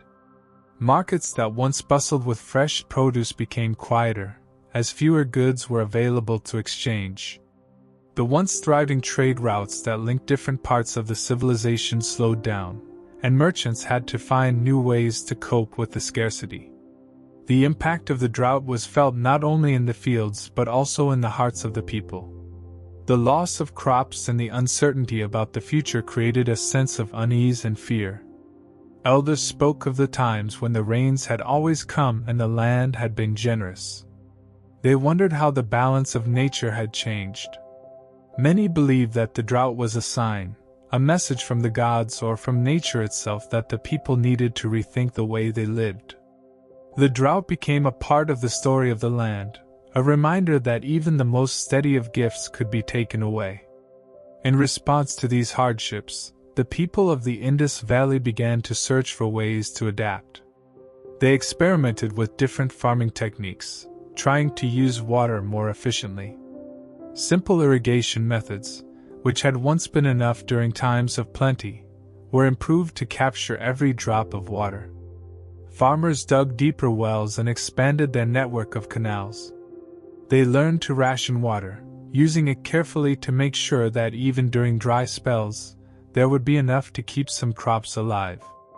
This period of adaptation showed the resilience of the people, who were determined to find a way to survive despite the challenges. Some communities also began to change the types of crops they grew. In times of drought, the traditional grains that needed a lot of water did not grow as well. Farmers started to plant more drought-resistant crops, such as millets and certain legumes. These crops did not produce as much food as wheat or barley, but they could survive with less water. The shift in crop patterns was a small but important change. It showed that the people were willing to adjust their practices to the changing climate, even if it meant a shift in tradition and taste. The drought also had an effect on the natural environment. As the land dried up, the plants that once thrived along the riverbanks began to wither. Wild animals, which depended on the vegetation for food and shelter, started to move in search of greener pastures. This migration of animals sometimes brought them closer to human settlements, leading to new challenges and encounters. The balance of nature was delicate, and the drought disturbed that balance. The changes in the environment served as a reminder that nothing in nature is permanent, and that all things are connected. In the midst of these trials, the community found strength in unity. Families and neighbors gathered to share what little they had. The spirit of cooperation grew stronger as people realized that they needed to work together to overcome the hardships. In many settlements, communal efforts were organized to dig new wells or repair the irrigation channels that had been damaged by the drought. This sharing of water, food, and knowledge became a way to ease the burden. Even in the face of scarcity, the bonds between people deepened, and the community learned that they were stronger together than apart. Religious and cultural practices also took on new meaning during times of drought. Rituals and ceremonies were held to ask for rain and to honor the forces of nature. People would gather by the river or near the old canals, offering prayers and small tokens of thanks in hopes that the skies would open up and pour forth the much-needed water. These rituals were simple acts of faith, but they gave the people hope. In the quiet moments of prayer, many felt a connection to the greater power of nature, and it reminded them that even the hardest drought would eventually pass. The memory of the drought was not forgotten. Over time, the stories of those hard times were passed down from one generation to the next. Elders told young children about the long dry seasons, about how the land had cracked and how the river had shrunk. These stories were not just tales of suffering, they were also stories of survival, of learning, and of the power of community. The lessons of the drought became a part of the cultural memory, a reminder of the need to respect nature and be prepared for its changes. As the seasons turned, there came a day when dark clouds gathered and the skies finally opened. The long-awaited rains fell gently at first, then with growing strength. The river, which had shrunk to a narrow stream during the drought, began to swell and flow once more. The thirsty land drank deeply, and the fields, now parched and cracked, slowly began to turn green. The relief that followed the drought was profound. For the people of the Indus Valley, the return of the rain was a time of celebration and renewal, a time when hope was restored, and life moved forward again. The cycle of drought and rain taught the people an important lesson about the nature of life. They learned that change is constant, and that no state of being, whether abundance or scarcity, lasts forever. This understanding brought with it a wisdom that was passed down through the generations. The Indus Valley people came to see that nature, in all its beauty and unpredictability, required respect and careful stewardship. Their experience with climatic variability and drought became a guide for living in harmony with the world around them. In the end, the drought was both a challenge and an opportunity. It tested the limits of the community, forcing them to adapt and find new ways to live. It reshaped the landscape and altered the course of agriculture and trade. And it deepened the bond among the people, who found strength in their shared struggle. The experience of drought, with its hardships and its eventual relief, became a part of the rich tapestry of the Indus Valley civilization, a reminder that even in the face of nature's fiercest trials, life finds a way to endure and flourish. This chapter of climatic variability and drought shows us that even the most carefully planned civilizations must live with the unpredictable forces of nature. It reminds us that change is a constant companion, and that survival depends on the ability to adapt, to work together, and to learn from the challenges that life brings. The story of the drought in the Indus Valley is a story of hardship, hope, and the enduring spirit of a people who learned to dance with the rhythms of the earth. In the vast lands of the Indus Valley, nature was both a generous friend and a powerful force. Among the many natural events that shaped their lives, flooding and other disasters held a special place. The river that gave life to the fields could sometimes rise too high, bringing floods that changed the land in an instant. In this chapter, we explore how floods and other natural disasters affected the people, their homes, and the great cities they built. Floods were a double-edged sword for the people of the Indus Valley. On one hand, the regular floods brought fresh silt that made the soil rich and ready for new crops. When the waters receded, farmers found their fields renewed and fertile, a gift that allowed them to grow abundant harvests. The silt was like a natural fertilizer, and in many ways, the floods were a welcome part of the cycle of life. Yet, when the floods came too strong, they could be very destructive. Sometimes, heavy rains would cause the river to swell far beyond its banks. In these moments, water would rush into homes, wash away fields, and even damage the carefully planned streets of great cities like Mohenjo-daro and Harappa. The sudden rise of water could catch people off guard. Families would have to leave their homes quickly, carrying what little they could salvage, while the force of the water carried away cherished belongings and even parts of the city itself. When the flood struck, the impact was felt across the community. The sturdy brick houses, built with care, sometimes suffered damage from the powerful water. Even the well-planned drainage systems were challenged when the floodwaters were overwhelming. People found themselves working together in these difficult times. Neighbors would help one another move belongings to higher ground, and community leaders would gather to decide how best to respond. This cooperation during disasters was a strong part of the Indus Valley way of life, a reminder that no matter how strong nature was, the strength of the community could help ease the pain of loss. Floods also changed the very landscape of the region. Over time, repeated flooding would alter the shape of the river's banks and create new channels for water to flow. In some areas, the river would carve out a new path, leaving behind old channels that slowly filled with silt and became new land. This natural reshaping of the land was both beautiful and challenging. It meant that areas which had once been safe could suddenly become vulnerable to future floods. At the same time, new land could emerge, offering fresh opportunities for farming and settlement. The people of the Indus Valley learned to read these signs, understanding that nature was always in a state of change.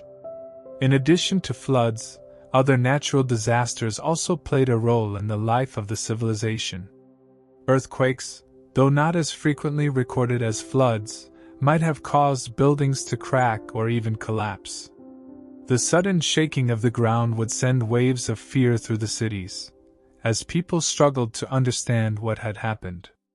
Although the evidence of earthquakes is not as clear as that of floods, many believe that these sudden events also left their mark on the landscape and on the memories of the people.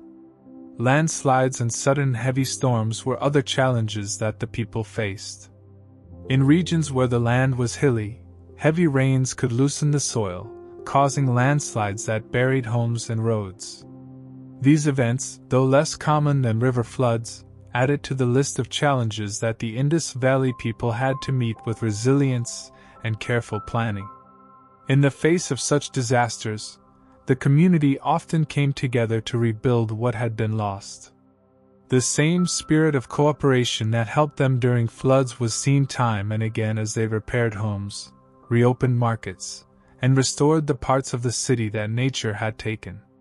The impact of flooding and natural disasters was not only physical but also emotional and cultural.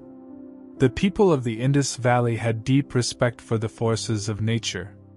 They understood that the river, the rain, and even the tremors of the earth were parts of a larger cycle that they could not control. In many ways, disasters were seen as reminders of nature's power and the need for humility. Rituals and prayers were often held after a great flood or a strong storm.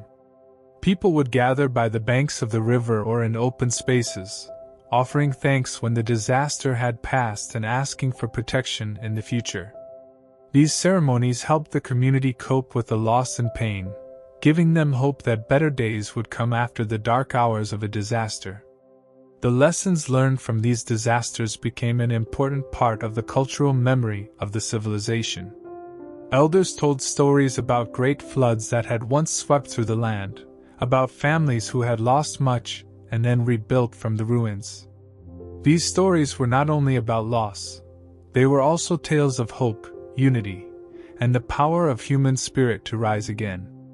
In these narratives, the disasters were portrayed as part of the natural order, a cycle of challenge and renewal that every generation would face.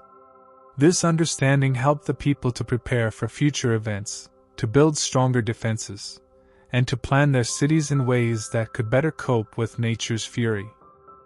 Over time, the experience of flooding led to improvements in engineering and urban planning. The builders of the Indus Valley learned from each disaster. They adjusted the layout of the streets, built higher embankments along the river, and improved the drainage systems to handle larger volumes of water. The ruins that archaeologists study today show signs of repairs and adaptations that were likely made in response to repeated floods. This process of learning and adaptation was gradual, but it was a key reason why the civilization could last for so many centuries.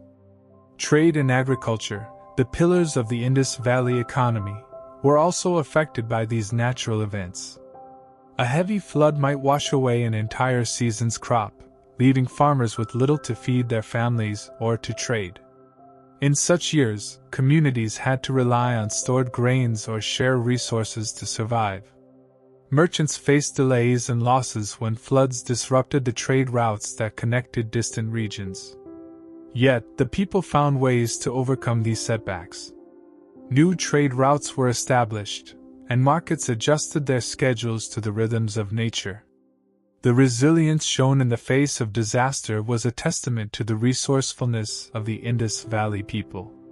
The relationship between the people and the natural world was one of balance. The floods, while sometimes destructive, also brought renewal. The floodwaters deposited rich silt that made the land fertile for future planting. In a way, each disaster was followed by a period of growth. The people came to see the cycle of flood and renewal as a natural process, one that, while challenging, was essential for life. This acceptance of nature's dual character helped to shape a philosophy of living in harmony with the land. The notion that even great loss could lead to new beginnings was a comforting idea passed down through generations. In many ways, the impact of flooding and natural disasters left a deep mark on the culture of the Indus Valley.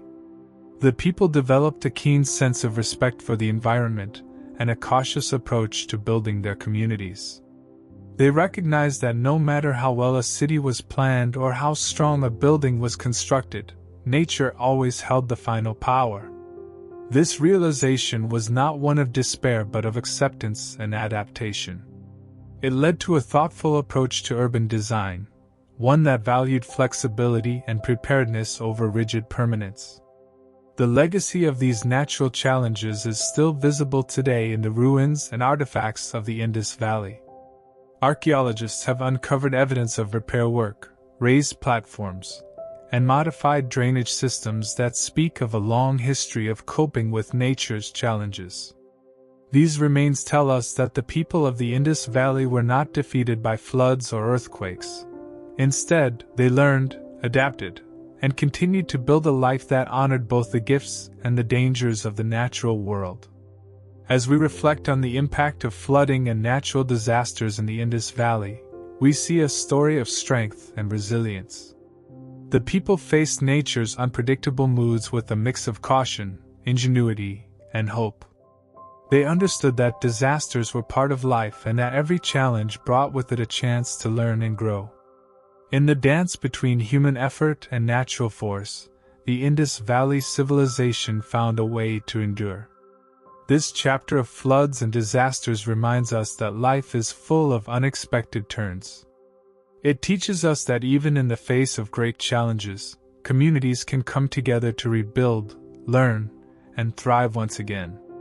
The legacy of the Indus Valley stands as a testimony to the power of human spirit to overcome the trials set by nature, a spirit that continues to inspire us in our own time. In the vast lands of the Indus Valley, the earth was a precious gift.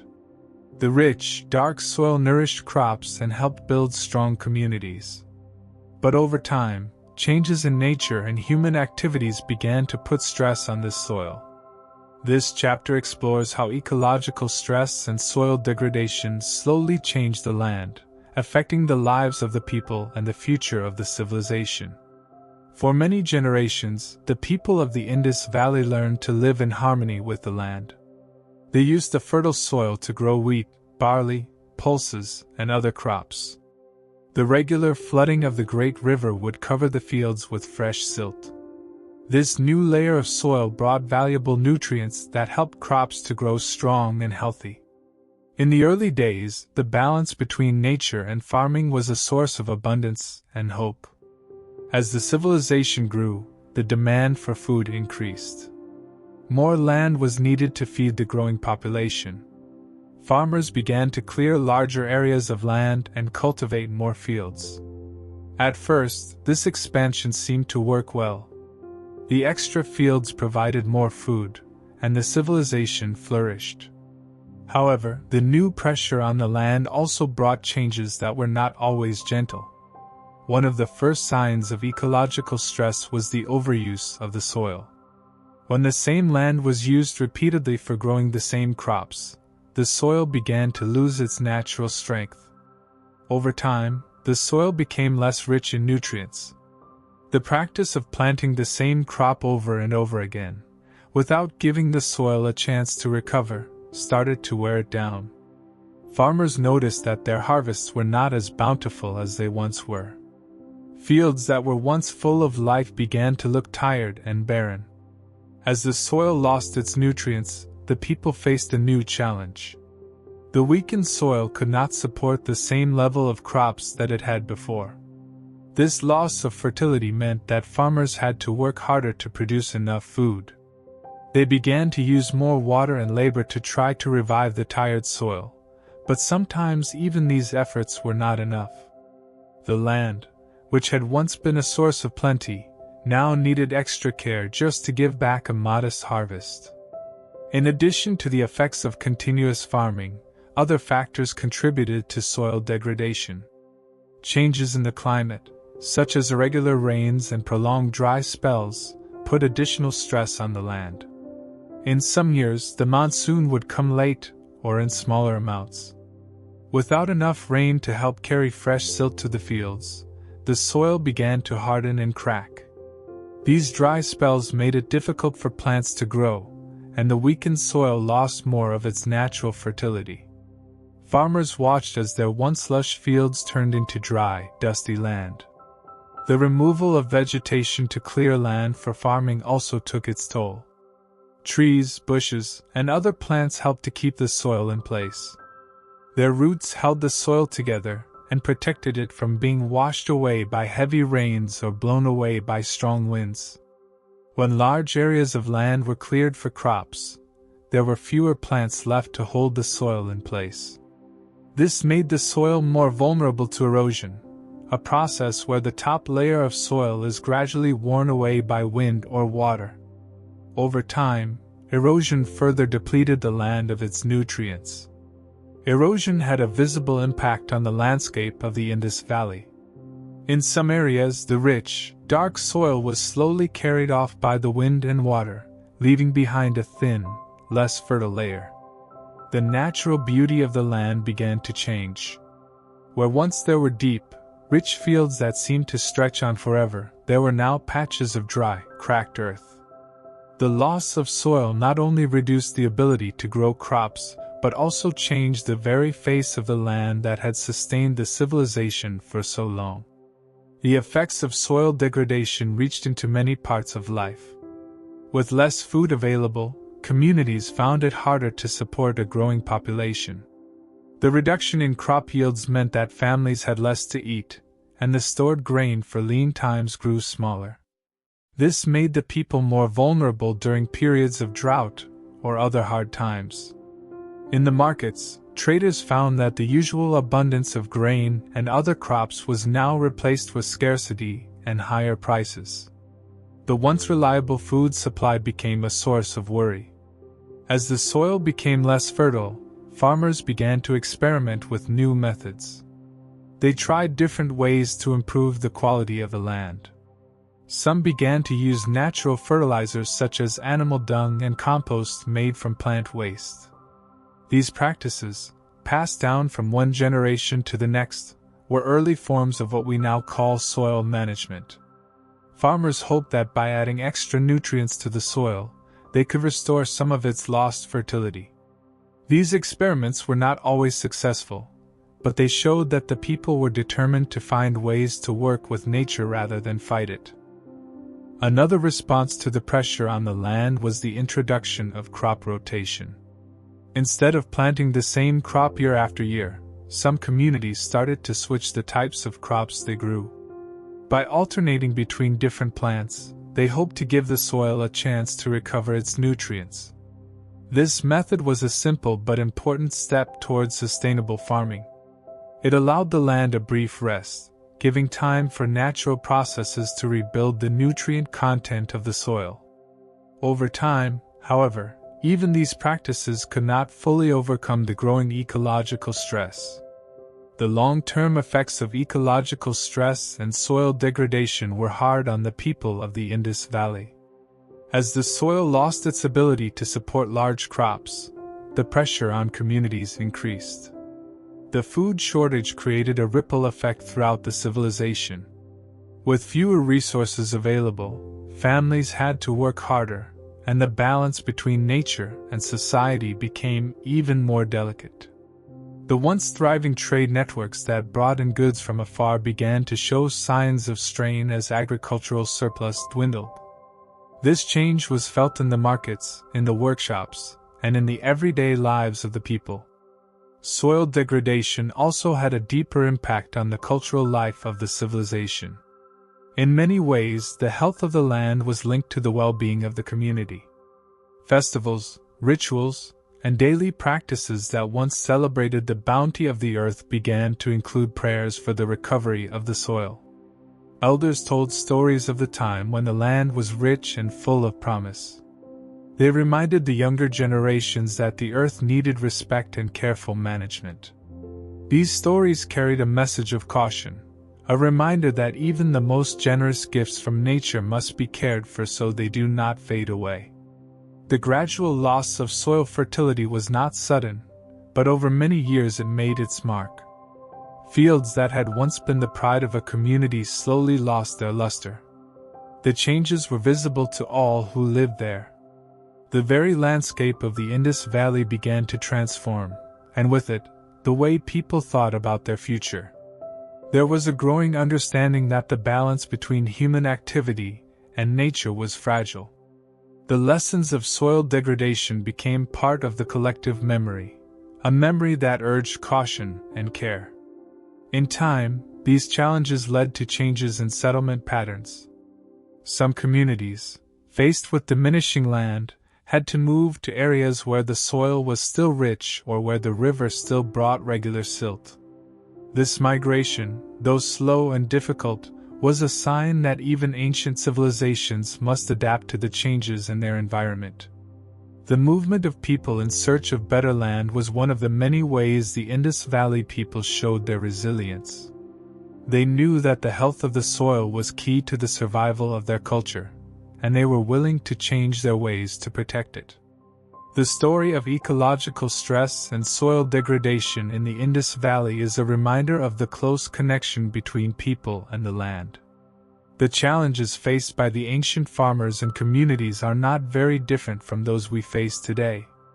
The need to balance growth with care for the earth is a lesson that spans time. The Indus Valley people showed that even when the land began to weaken, there was hope in working together, in learning new ways, and in respecting the natural world. As we look back on this ancient civilization, we see that their struggle with soil degradation was a slow process, a gradual shift that had deep and lasting effects. The fertile fields that once provided so much were worn away by years of overuse and environmental change. Yet, in their struggle, the people of the Indus Valley also showed great resilience. They tried new farming methods, learned to rotate crops, and shared their hard-won knowledge with each new generation. The legacy of these lessons is one that continues to speak to us today. The story of the Indus Valley is not just a tale of ancient buildings and trade routes. It is also a story of the delicate balance between human life and the environment. The lessons learned from ecological stress and soil degradation remind us that our earth is precious and that we must take care of it. By learning from the past, we can hope to build a future where nature and humanity live in harmony.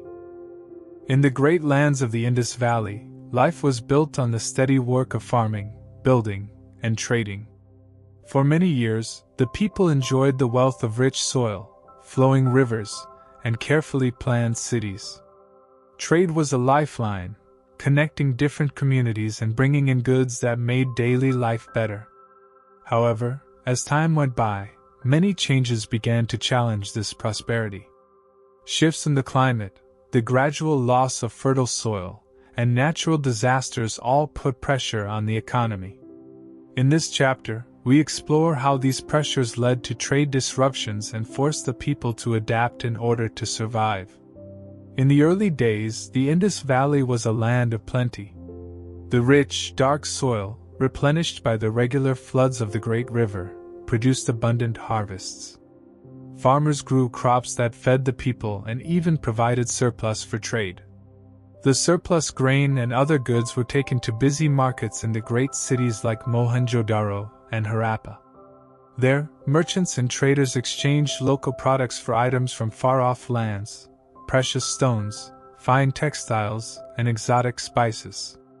This network of trade not only brought wealth but also connected the people with cultures from different regions. However, over time, the balance began to shift. The steady flow of the river changed its course, and floods and droughts became more unpredictable. With the shifting river courses and irregular monsoons, the fertile soil sometimes suffered. Soil degradation began to take its toll on the fields. The rich land that had once yielded bountiful harvests started to lose its strength. Farmers noticed that their fields produced less than before, and the surplus that was once available for trade began to dwindle. When the soil lost its power to feed the people, the entire economy felt the strain. As agricultural production began to falter, the effects rippled through every corner of society. With less food available, families had to work harder for each meal. The surplus that had helped drive the busy markets was now scarce. The scarcity of food led to rising prices in the markets. Traders who once enjoyed a steady flow of goods now faced a slow and uncertain market. When there was less grain to trade, the usual exchange of goods slowed down. This was the first sign that economic pressures were building. The economic challenges were not just about agriculture. The trade networks that connected the Indus Valley to distant lands also began to feel the effects of these changes. Many of the long-established trade routes depended on the steady supply of goods from the fertile lands along the river. When the harvest shrank and the soil lost its vigor, traders found that the goods they depended on were no longer as plentiful. With fewer goods available, the trade routes began to lose their importance. merchants had to travel longer distances or look for new sources of goods. This not only increased the risk for traders but also made the markets less lively than they had once been. In addition, natural disasters such as floods and droughts contributed to economic disruptions. A heavy flood could destroy a season's crop in just a few days, leaving farmers with nothing to sell. The same was true during long droughts, when the lack of rain dried up the fields and reduced the harvest. The sudden loss of crops meant that not only did families face hunger, but traders also lost the surplus that was essential for commerce. When nature took away the foundation of the economy, it forced everyone to change their way of life. The economic pressures were felt in every aspect of society. Artisans who made pottery, jewelry, and textiles found that fewer people had the extra money to buy their goods. As trade slowed, workshops became quieter, and the lively exchanges that once filled the markets turned into periods of uncertainty. Families that had once enjoyed a comfortable life began to worry about the future. The steady rhythm of daily life was disrupted, and many had to cut back on luxuries and non-essential goods. The effects of economic strain were clear. With less trade and lower production, the prosperity of the Indus Valley began to decline. Faced with these challenges, the people of the Indus Valley had to find new ways to cope.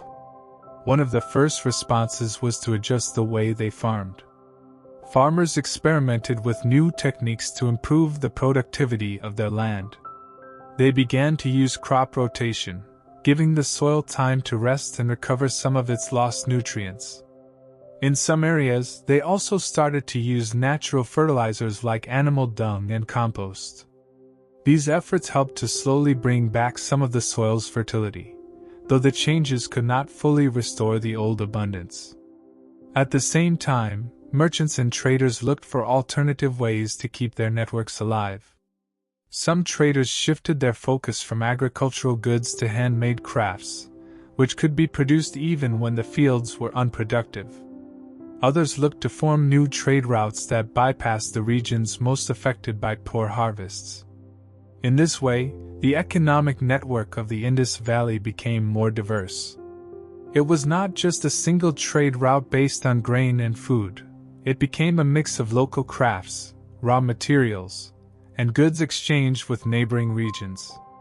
This diversification was an attempt to stabilize the economy in uncertain times. Local markets also began to change. As people had less surplus to trade, the markets turned more inward. Community members started to rely more on local production rather than on long-distance trade. The focus shifted to meeting immediate needs, food, clothing, and simple tools, rather than luxury items or goods from distant lands. In these markets, prices became more sensitive to changes in production. When a bad season hit, prices rose quickly, and the people felt the full impact of the economic pressures. This constant fluctuation made life harder for everyone, as there was no long-term security in the availability of basic goods. The economic challenges also affected social relationships. In times of plenty, trade and surplus had helped to create strong bonds between different communities. Merchants, farmers, and artisans worked together and exchanged not only goods but also ideas and support. But as resources became scarcer, competition increased. Neighbors who once shared generously began to hold back, worried about their own survival. The strong community ties that had once been the foundation of the Indus Valley began to show signs of strain. The sense of unity was challenged by the daily fight to make ends meet. Yet, despite these pressures, the people of the Indus Valley continued to show remarkable resilience. The economic difficulties forced them to adapt and innovate. Communities came together to share resources and find new ways to support each other. In some areas, local leaders organized groups to manage the distribution of food and to keep the markets running as fairly as possible. These local efforts were not always enough to fully overcome the challenges, but they did help to lessen the impact of economic hardship. The story of economic pressures and trade disruptions in the Indus Valley is a reminder of the delicate balance that sustains a civilization. The prosperity of a community depends not only on the natural gifts of the land but also on the careful management of resources and the ability to adapt to change. When the land begins to weaken, as it did with soil degradation and unpredictable climate, the entire economic system feels the strain. The once thriving markets and trade routes become less reliable, and the daily lives of families are affected by rising prices and scarcity. As time passed, these economic pressures contributed to changes in the structure of the Indus Valley civilization. The reduction in trade and surplus meant that large, centralized cities began to lose some of their power. Smaller communities, which could adapt more quickly to local conditions, sometimes became more important than the old, sprawling urban centers. In this way, the economy shifted from a model of widespread, long-distance trade to one that was more localized and self-reliant. This shift changed not only how goods were exchanged but also how people related to one another and to their land. Looking back on these changes, we see that the economic story of the Indus Valley is one of both achievement and challenge. The early success in agriculture and trade created a strong and connected society, but nature's unpredictable forces, droughts, floods, soil loss, put pressure on that success. The resulting economic disruptions forced the people to change the way they lived and worked. They learned to diversify their trade, to improve their farming methods, and to rely on each other in hard times. In the end, the tale of economic pressures and trade disruptions in the Indus Valley teaches us an important lesson: that prosperity is fragile and that even the greatest civilizations must constantly adapt to survive. The ingenuity of the people was tested by nature, and their responses, both in local markets and in trade routes that reach distant lands, show a spirit of resilience that continues to inspire us today. Through these trials, the legacy of the Indus Valley serves as a reminder that with cooperation, innovation, and a deep respect for nature, communities can find a way to endure even the toughest economic challenges. In every community, people do not always agree on everything. In the Indus Valley, life was built on cooperation and hard work. However, even in a society that worked well together, differences and conflicts sometimes arose. This chapter explores how internal social tensions, differences in opinion, power struggles, and changing roles affected the people and the fabric of the civilization. The people of the Indus Valley lived in closely knit communities where families, neighbors, and friends worked side by side. Many of them shared the same traditions, beliefs, and ways of life. They built their homes near one another, shared food in busy markets, and even gathered together to celebrate festivals. This close community life was one of the great strengths of the civilization. Yet, with such closeness, differences could also emerge. One source of tension was the change in roles over time. In the early days, most people shared similar tasks. Many families worked on the fields, helped with building projects, or traded goods in the local market. With time, however, some families began to focus on special tasks.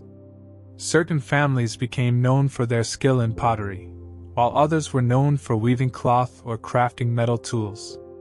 These differences in work sometimes led to a feeling that some groups had more power or better resources than others.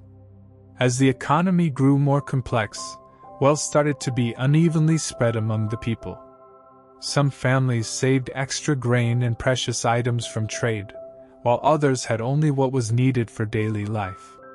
Over time, these differences in wealth began to create a gap between the richer and the poorer. In a community that had once been very equal, even small differences could grow into tension.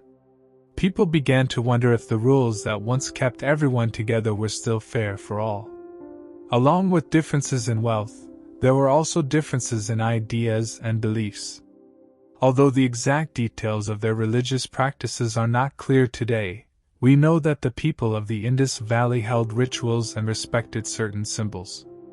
As time passed, some groups started to change these traditions or add new practices. New ideas about how to live or how to worship sometimes cause disagreement. When people in the same community do not share the same ideas, arguments can start. These disagreements might seem small at first but could grow larger, affecting the unity of the community. As the cities and towns grew, life became more complex. In larger settlements, there were more rules to follow and more people to interact with every day. In these busy urban centers, conflicts could arise over simple things. For example, differences in how streets were used, who should be in charge of public works, or even how to share water and land could cause disputes. In many cases, these disputes were resolved peacefully through discussion and cooperation. However, there were times when the disagreements became serious, and groups began to compete for control of important resources. Sometimes, these internal tensions were not just about resources or ideas but also about identity. The people of the Indus Valley had a strong sense of community, and each group took pride in its way of life. When new ideas or outside influences came in through trade or contact with neighboring regions, some people felt that their traditions were under threat. This fear of change could lead to conflict. In some cases, groups within a city might try to hold on tightly to their old ways, while others push for new methods and ideas. The struggle between keeping tradition and embracing change created an undercurrent of tension that ran through the society. Another source of internal tension was the role of leaders and decision-makers. In the Indus Valley, there is little evidence of a single ruler or king. Instead, decisions were likely made by groups of respected elders or influential families. While this system allowed many voices to be heard, it also meant that disagreements could occur when different leaders had different ideas about how to run the community. In some cases, rival groups might have formed, each with its own supporters. These internal divisions, although not always violent, could weaken the overall unity of the city. Social tensions sometimes grew as a result of rapid changes in life and work. As trade and new technologies spread, the traditional ways of living were challenged. Younger people, who might have been influenced by new ideas from distant lands, sometimes clashed with older generations who wanted to keep the old ways. These generational gaps could lead to arguments about what was best for the future. The younger generation's desire for change and progress sometimes conflicted with the older generation's wish to maintain stability and tradition. The pressures of a changing economy also brought social challenges. When agricultural output began to decline due to soil degradation or irregular climate, the resulting economic strain made life harder for everyone. In times of shortage, differences between those who had enough and those who did not became more pronounced. The rich might have been able to store food and trade for needed goods, while the poor struggled to make ends meet. This gap could lead to resentment and a sense of injustice. In a society that once celebrated fairness and cooperation, such feelings could slowly break down the social bonds that held the community together. In many ways, these internal tensions did not arise suddenly but built up over time. Just as the soil gradually lost its fertility, or the river slowly shifted its course, the differences within the society deepened with each passing season. Small disagreements and minor disputes, if left unchecked, could grow into larger conflicts. When resources were scarce or when the challenges from nature became too great, these internal divisions could become more dangerous. A community that is divided is more vulnerable to external pressures, whether from environmental changes or from conflicts with neighboring groups. Despite these challenges, the people of the Indus Valley also showed many signs of resilience. In many instances, when tensions rose, community leaders and elders would step in to try to mediate the disputes. Meetings and gatherings were held to discuss problems, and decisions were made through conversation rather than force. The emphasis on shared values and common traditions helped to bring people back together after disagreements. Rituals and festivals, which celebrated the unity of the community and the gifts of nature, also served to heal divisions and remind everyone of their shared heritage. The internal social tensions also left a mark on the art and artifacts of the Indus Valley. Some seals and pottery show symbols that may have been used to mark different groups or communities within the larger society. These symbols, while small, tell us that identity and group pride were important. They remind us that while the civilization was one large community, it was also made up of many smaller groups with their own traditions and voices. The story of internal social tensions in the Indus Valley is a reminder that every society faces challenges from within. The differences in wealth, ideas, and traditions are a natural part of human life.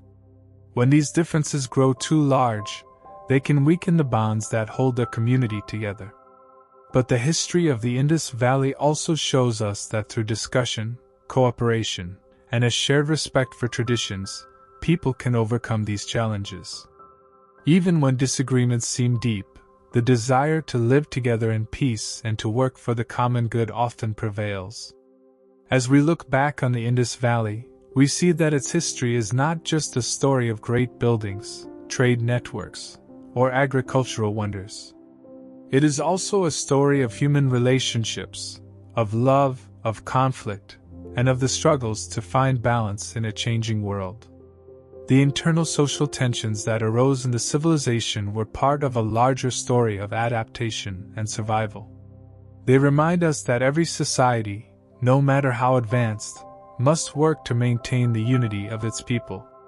In the end, the challenges of internal social tensions were one of many tests faced by the Indus Valley civilization. The people, through their struggles and their efforts to find common ground, left behind lessons that still resonate today. Their ability to come together in times of disagreement and to rebuild the bonds of community is a story of hope and perseverance. It shows that even when differences arise, the strength of a community lies in its willingness to listen, to understand, and to work together for a better future. In the vast and changing lands of the Indus Valley, the flow of people was as natural as the flow of water. Over time, many families and entire communities began to move from one place to another. These movements were not random, but rather a response to changes in the environment, the availability of resources, and the search for new opportunities.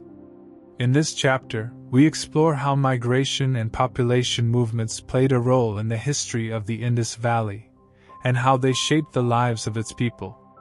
In the early days of the Indus Valley civilization, people lived in stable communities near the great river. The fertile land and regular floods had given life to bustling towns, where families worked together to grow crops, build homes, and trade goods. For many years, life flowed smoothly. However, as time passed, the balance began to shift. Changes in the weather, the gradual loss of soil fertility, and the unpredictability of the river meant that the land was not always as generous as it once had been. When the land began to change, families had to make a difficult choice: stay and hope for better times, or move in search of a new home. Migration was a slow and careful process. It was not a sudden exodus but a gradual movement of people who sought a better future. Some families started by moving from one village to another nearby, while others ventured further away, following the water and the promise of fresh, fertile soil. One of the main reasons for migration was the changing course of the river. As we have seen in earlier chapters, the river that once flowed steadily along its banks sometimes shifted its path. When this happened, areas that were once rich in water and nutrients became dry, and new lands emerged where the water now flowed. Families living near the old river course faced hard times, as their crops began to fail. They knew that to survive, they must follow the river to its new path. With heavy hearts, they packed what little they could carry and set off in search of a place where the land was still kind. The journey of migration was not an easy one. Families traveled on foot, along the banks of the river, and sometimes with the help of simple carts or boats. The road ahead was uncertain, filled with challenges and obstacles. There were days when the sun was too hot and nights when the air was filled with the sound of distant storms. Yet, the hope for a better life kept them moving. They relied on each other for support, and shared stories of the land they had once known and the new lands they dreamed of discovering. As families moved into new areas, they carried with them the traditions, skills, and memories of the places they had left behind. They brought seeds of the crops they had always grown and the methods of farming that had been passed down through generations. In their new homes, they began to clear the land, build new shelters, and plant new fields. Over time, these small groups grew into larger communities. The people built homes with sun-dried bricks, just as they had before, and organized their new settlements with the lessons they had learned from past experiences. Migration also brought people from different parts of the Indus Valley into contact with one another. In their journey, families met others who were also searching for new beginnings. These encounters led to exchanges of ideas, goods, and even marriage ties. The mixing of people from different regions enriched the culture of the civilization. New traditions blended with old ones, and fresh approaches to farming, building, and trade emerged. In many ways, migration became a bridge that connected various parts of the Indus Valley, uniting people through a shared need to adapt and survive. The process of population movement was gradual, and it often happened over many generations. Sometimes, entire villages would slowly shift their location over the course of a few decades. Other times, the movement was more sporadic, with small groups leaving when the signs of hardship became clear. Archaeologists have found evidence in the form of abandoned settlements and new clusters of homes that tell the story of these migrations. The ruins of old towns, once vibrant with life, stand as silent witnesses to a time when the people had to leave behind a familiar land in search of hope. Migration was not always driven by hardship. In some cases, families moved because they heard of lands that were still fertile and full of promise. Rumors and stories spread about areas where the river still flowed in full strength, where the soil remained dark and rich. These stories inspired hope and fueled the desire to explore. The promise of new opportunities gave people the courage to leave behind what they knew and embrace the uncertainty of a journey. In this way, migration became a positive force, a way to spread ideas, skills, and culture across the region. The movement of people also had an impact on the local environments into which they settled. When new groups arrived in an area, they began to cultivate the land, clear forests, and build new structures. Over time, these changes transformed the landscape. New settlements grew into towns, and old roads were created to connect different communities. The gradual expansion of population created a mosaic of cultures, each influenced by the unique mix of traditions brought by migrating families. These new communities often maintained links with the places they had left behind, keeping the memory of their origins alive while building a new future. Of course, migration also brought challenges. Moving to a new area meant encountering unfamiliar plants, animals, and even other groups who might have already lived there for many years. Sometimes, these encounters led to conflicts over land and resources.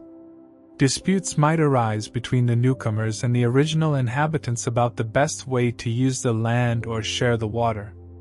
In many cases, however, the need for survival and the desire for peace helped both groups come together. They learned to share knowledge and resources, and over time, differences were set aside for the sake of common welfare. As the people settled into new lands, the process of migration helped to spread the innovations of the Indus Valley civilization. The new settlements adopted many of the skills and techniques that had been honed over generations: innovations in irrigation, brick making, and urban planning found new life in different regions. The legacy of this civilization was carried far and wide by these migrating communities. Their efforts ensured that even as the original centers of the Indus Valley may have declined, the ideas and methods they developed would live on in other parts of the region. The story of migration and population movements in the Indus Valley is also a tale of hope. Even in the face of challenges, be they changes in the river, loss of soil fertility, or internal conflicts, the people continued to seek new beginnings. Their journeys were marked by determination and the belief that change could bring renewal. The willingness to leave behind the old in search of the new is a testament to the strength and resilience of the human spirit. Today, the echoes of these migrations can be seen in the diverse cultures of the region. The mix of traditions, languages, and customs that emerged from centuries of population movement has enriched the cultural heritage of the area. Modern communities still tell stories of their ancestors' journeys, tales of hardship, adventure, and the promise of a better life. These stories remind us that migration is a natural part of human history, one that has helped shape societies and bring people together across vast distances. As we reflect on this chapter, we see that migration was more than just a response to difficult conditions. It was also a path to growth, change, and innovation. The movement of people spread not only the physical presence of the civilization but also its ideas and values. In every new settlement, the spirit of the Indus Valley found a way to flourish, adapted to local conditions and enriched by new influences. The legacy of migration and population movements in the Indus Valley teaches us important lessons about resilience, adaptation, and the power of hope. When faced with change, the people chose to move forward, to explore new lands, and to create communities that could thrive in a changing world. Their journeys remind us that change, though sometimes painful, can lead to new beginnings and opportunities for growth. In the end, the story of migration in the Indus Valley is a story of the human spirit, a spirit that refuses to be confined by hardship and that always looks toward a brighter future. It is a reminder that every journey begins with a single step, and that through cooperation, courage, and the willingness to adapt, communities can find a new home and build a lasting legacy. Over many years, the Indus Valley civilization was known for its rich traditions, strong community ties, and shared ways of life. The art, customs, and social practices brought people together. But as time went by, many changes began to reshape the culture.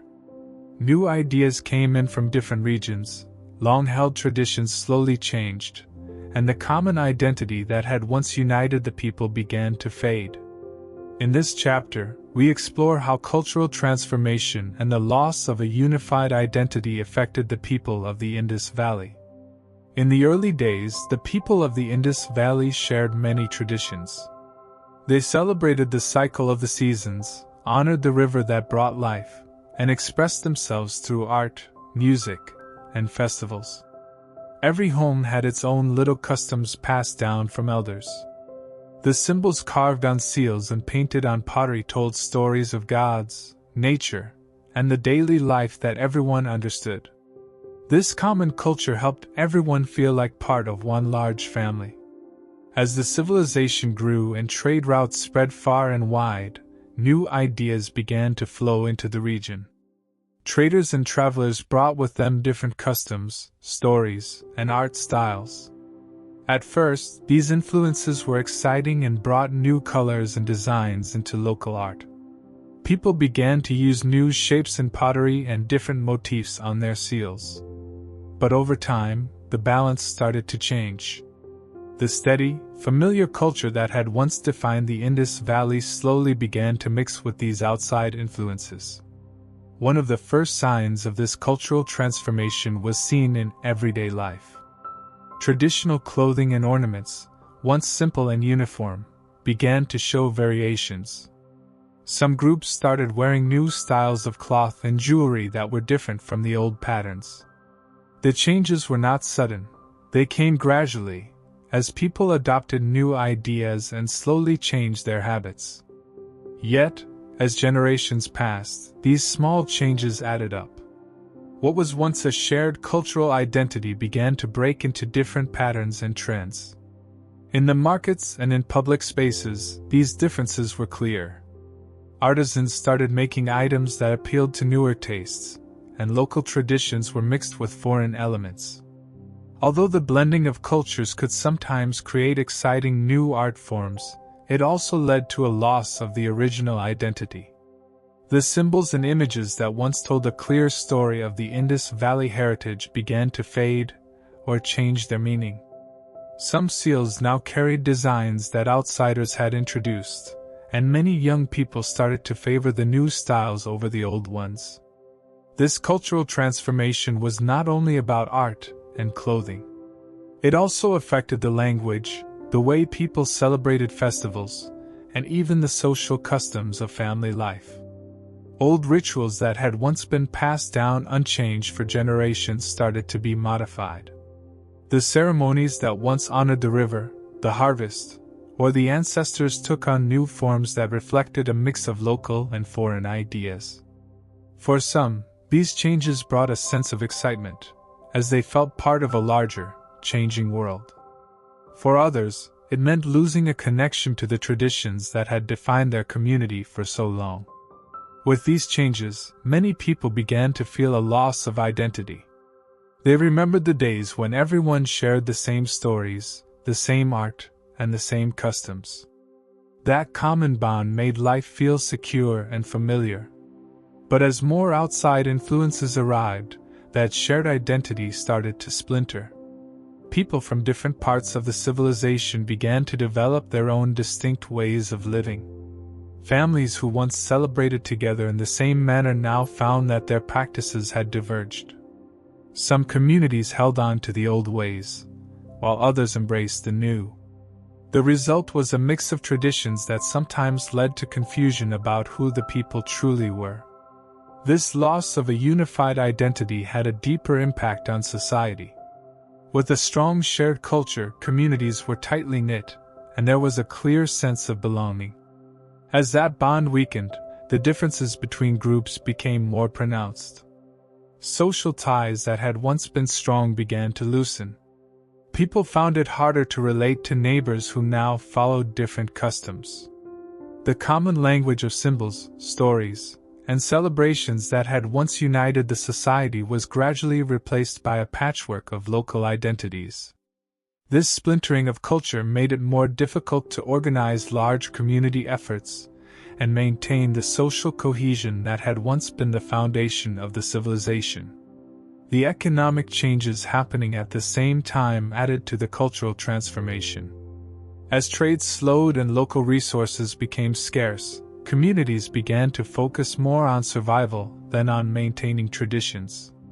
In these hard times, practical concerns often took precedence over the old cultural practices. The shared festivals and ceremonies that once marked the cycle of life became less frequent as people struggled to adapt to new economic realities. In a way, the loss of cultural identity was both a cause and an effect of the economic pressures that the society faced. Local leaders and elders tried to preserve the old ways, gathering to discuss traditions and encourage the younger generation to remember their heritage. They told stories of the great achievements of the past, of the shared values and customs that had once defined the Indus Valley. However, the appeal of new ideas and the need to adapt to changing circumstances made it hard for these elders to hold back the tide of transformation. The young people, who saw opportunities in new influences and trade connections, were eager to embrace change. Over time, the push and pull between tradition and innovation grew stronger. Archaeological evidence shows that over the centuries, there was a noticeable shift in the style of art and artifacts. Seals and pottery from later periods often showed different designs compared to the earlier, more uniform ones. The changes in art are like a visual record of cultural transformation. Each new design marks a small departure from the old traditions, a departure that, when viewed over a long time, tells the story of a people whose identity was slowly changing. This cultural shift also had an impact on language and writing. While the Indus script remains undeciphered, the uniformity in its symbols in earlier times suggests that there was a common language of communication. Later on, variations in the symbols hint at a growing diversity in thought and expression.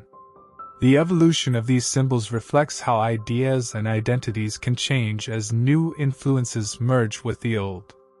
The transformation of culture was not always a negative experience for everyone. In some cases, it opened up new possibilities. The blending of local traditions with new influences sometimes created richer, more diverse ways of life. New forms of art, music, and literature emerged, drawing on both the ancient heritage and the fresh ideas brought by trade and migration. For those who embraced the change, it meant a vibrant and dynamic culture that was open to the world. Yet, for those who felt a deep connection to the old ways, this shift brought a sense of loss and confusion, a feeling that something precious was slowly slipping away. The loss of a unified identity also made the community more vulnerable to other pressures. When people no longer felt a strong bond with one another, it became easier for internal conflicts to arise. Disagreements about how to handle economic difficulties, resource shortages, or even the basic rules of community life were harder to resolve when the sense of a common identity had weakened. In this way, cultural transformation and identity loss played a role in the overall decline of the civilization. Without a shared cultural foundation, the society could not easily rally together in the face of external challenges. The story of cultural transformation and identity loss in the Indus Valley is a reminder that change is a natural part of life. Cultures evolve over time, influenced by both internal developments and external contacts. The traditions that once seemed unchanging can shift and blend with new ideas. While this process can bring innovation and growth, it can also lead to a sense of fragmentation. The balance between holding on to the past and embracing the future is delicate, and even a great civilization can struggle to maintain its identity when that balance is lost. In reflecting on this chapter, we see that the rich cultural heritage of the Indus Valley was not static. It grew, changed, and sometimes faded.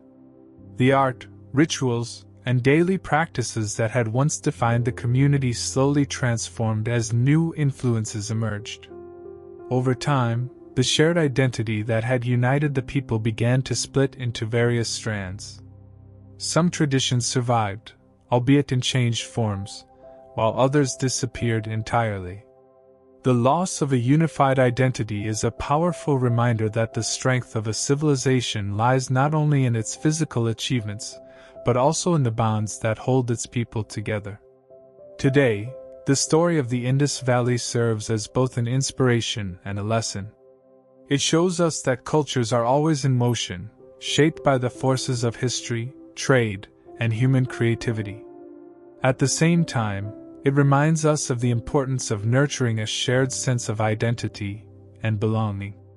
In a world that is increasingly connected yet diverse, the challenge of balancing tradition with innovation remains as relevant as ever. When we look at the history of the Indus Valley, we see a civilization that grew strong through careful planning, trade, art, and community life. But the story of the Indus Valley is not alone in history. Many ancient civilizations, such as those of Egypt, Mesopotamia, and the Maya, also experienced rise, glory, and decline. In this chapter, we compare the experiences of the Indus Valley with those of other ancient societies. By looking at similarities and differences, we can learn more about the challenges they faced and the lessons they left behind. One of the most important similarities among ancient civilizations is their close connection to nature. In the Indus Valley, the mighty river was the source of life. It brought water for drinking, helped irrigate fields, and deposited rich silt to keep the soil fertile. Similarly, the civilization of ancient Egypt relied on the Nile River. Just as the Indus River shaped cities like Mohenjo-daro and Harappa, the Nile created a fertile strip of land along its banks. Both civilizations built their lives around the river. However, while the Nile flowed in a more predictable cycle of flooding and receding, the Indus Valley experienced shifts in the river's course and more unpredictable floods. This difference meant that each society had to develop unique ways to manage water and plan for the future. In Mesopotamia, which lay between the Tigris and Euphrates rivers, people also depended on rivers for their survival. The Mesopotamians built canals and irrigation systems to control water flow and bring life to their crops.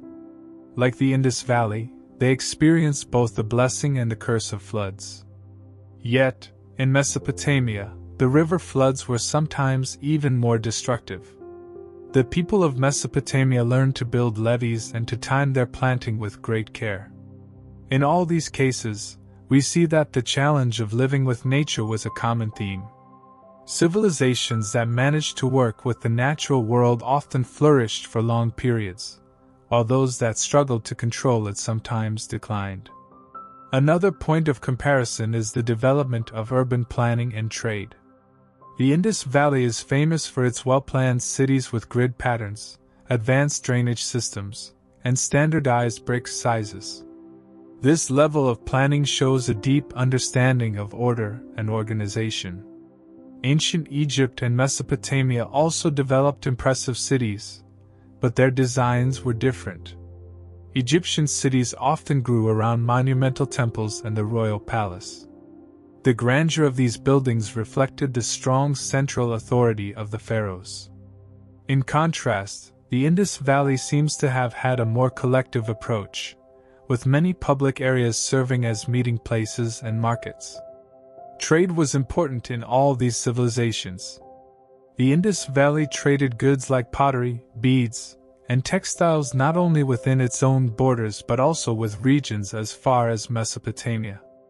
In Egypt and Mesopotamia, trade helped introduce new ideas and materials, from precious metals to exotic spices.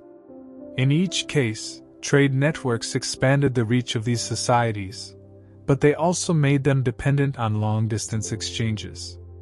When trade routes were disrupted by environmental changes or conflicts, it could hurt the economy of the whole civilization. Cultural expression is another area where comparisons can be made. The people of the Indus Valley created beautiful art in the form of pottery, seals, and sculptures. Their art was marked by simplicity and balance. In ancient Egypt, art was deeply tied to religion and the afterlife. The Egyptians created elaborate tomb paintings, statues of gods and pharaohs, and grand monuments like the pyramids. Although the styles were different, both cultures used art to tell stories, honor their beliefs, and express their identity. In Mesopotamia, art was often used to document achievements and to show the power of the ruling class.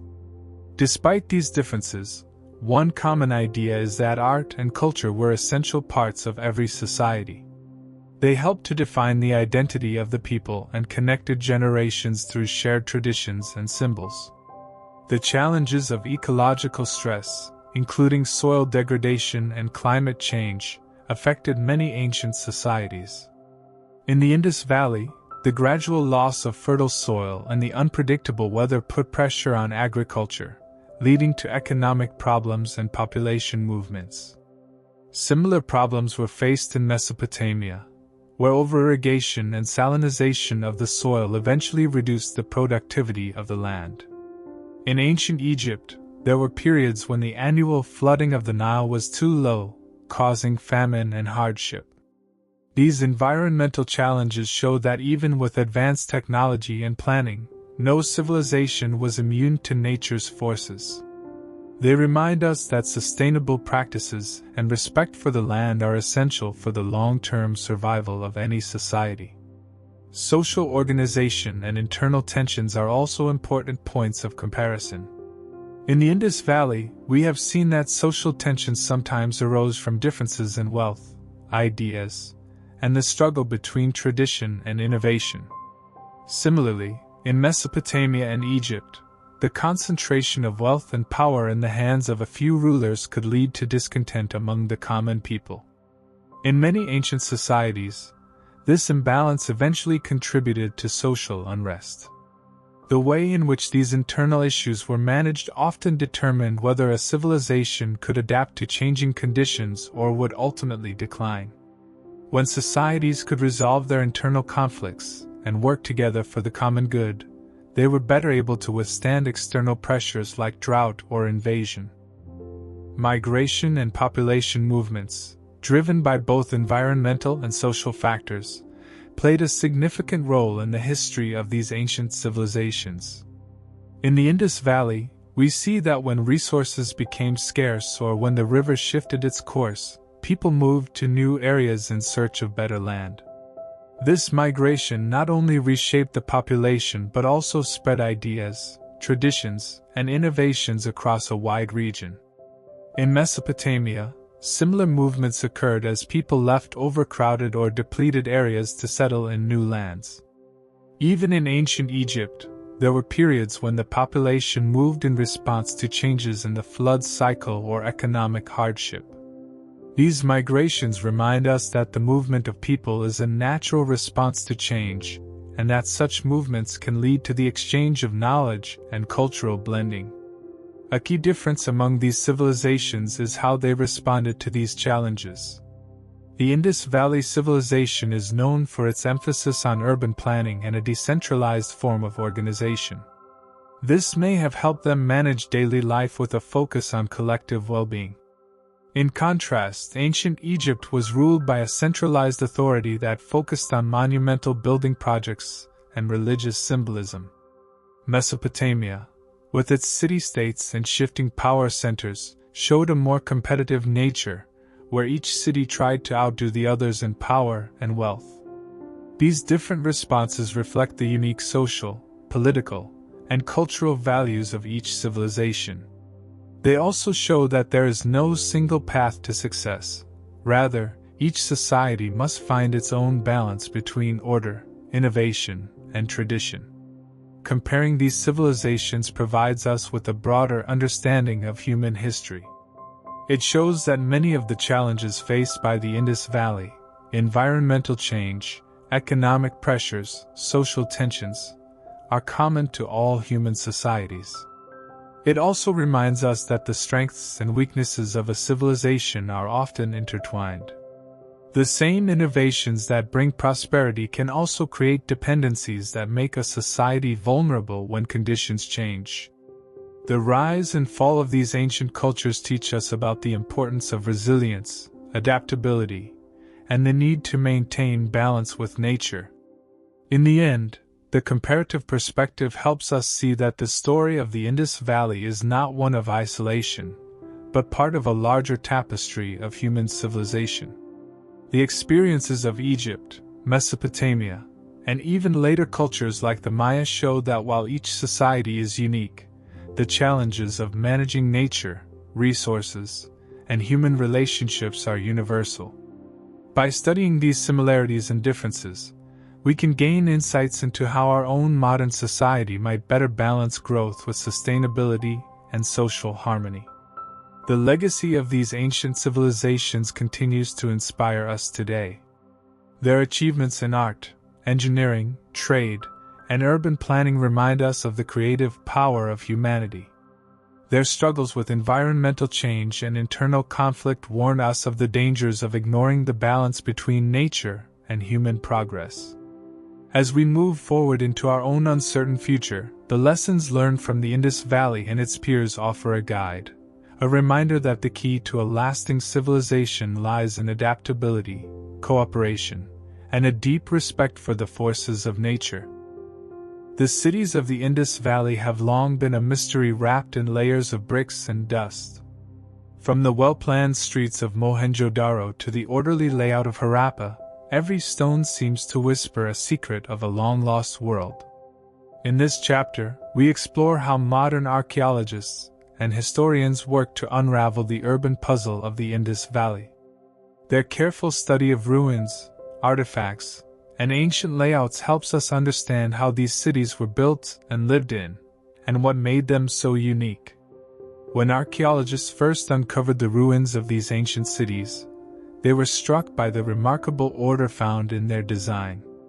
The streets were laid out in a grid pattern, with homes and public buildings built from uniform bricks. This level of organization tells us that the people who built these cities thought carefully about how to make their communities work. They did not build haphazardly. Every structure had a place.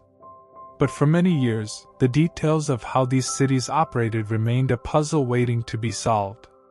One of the first steps in unraveling the urban puzzle was mapping the city layouts. Archaeologists carefully excavated areas of the cities, drawing detailed maps of streets, drainage systems, and building foundations. These maps revealed that the cities were divided into different sections. There was usually a raised area known as the citadel, where important buildings, possibly for administration or religious purposes, were located. Surrounding the citadel was the lower city, where the majority of people lived, worked, and traded.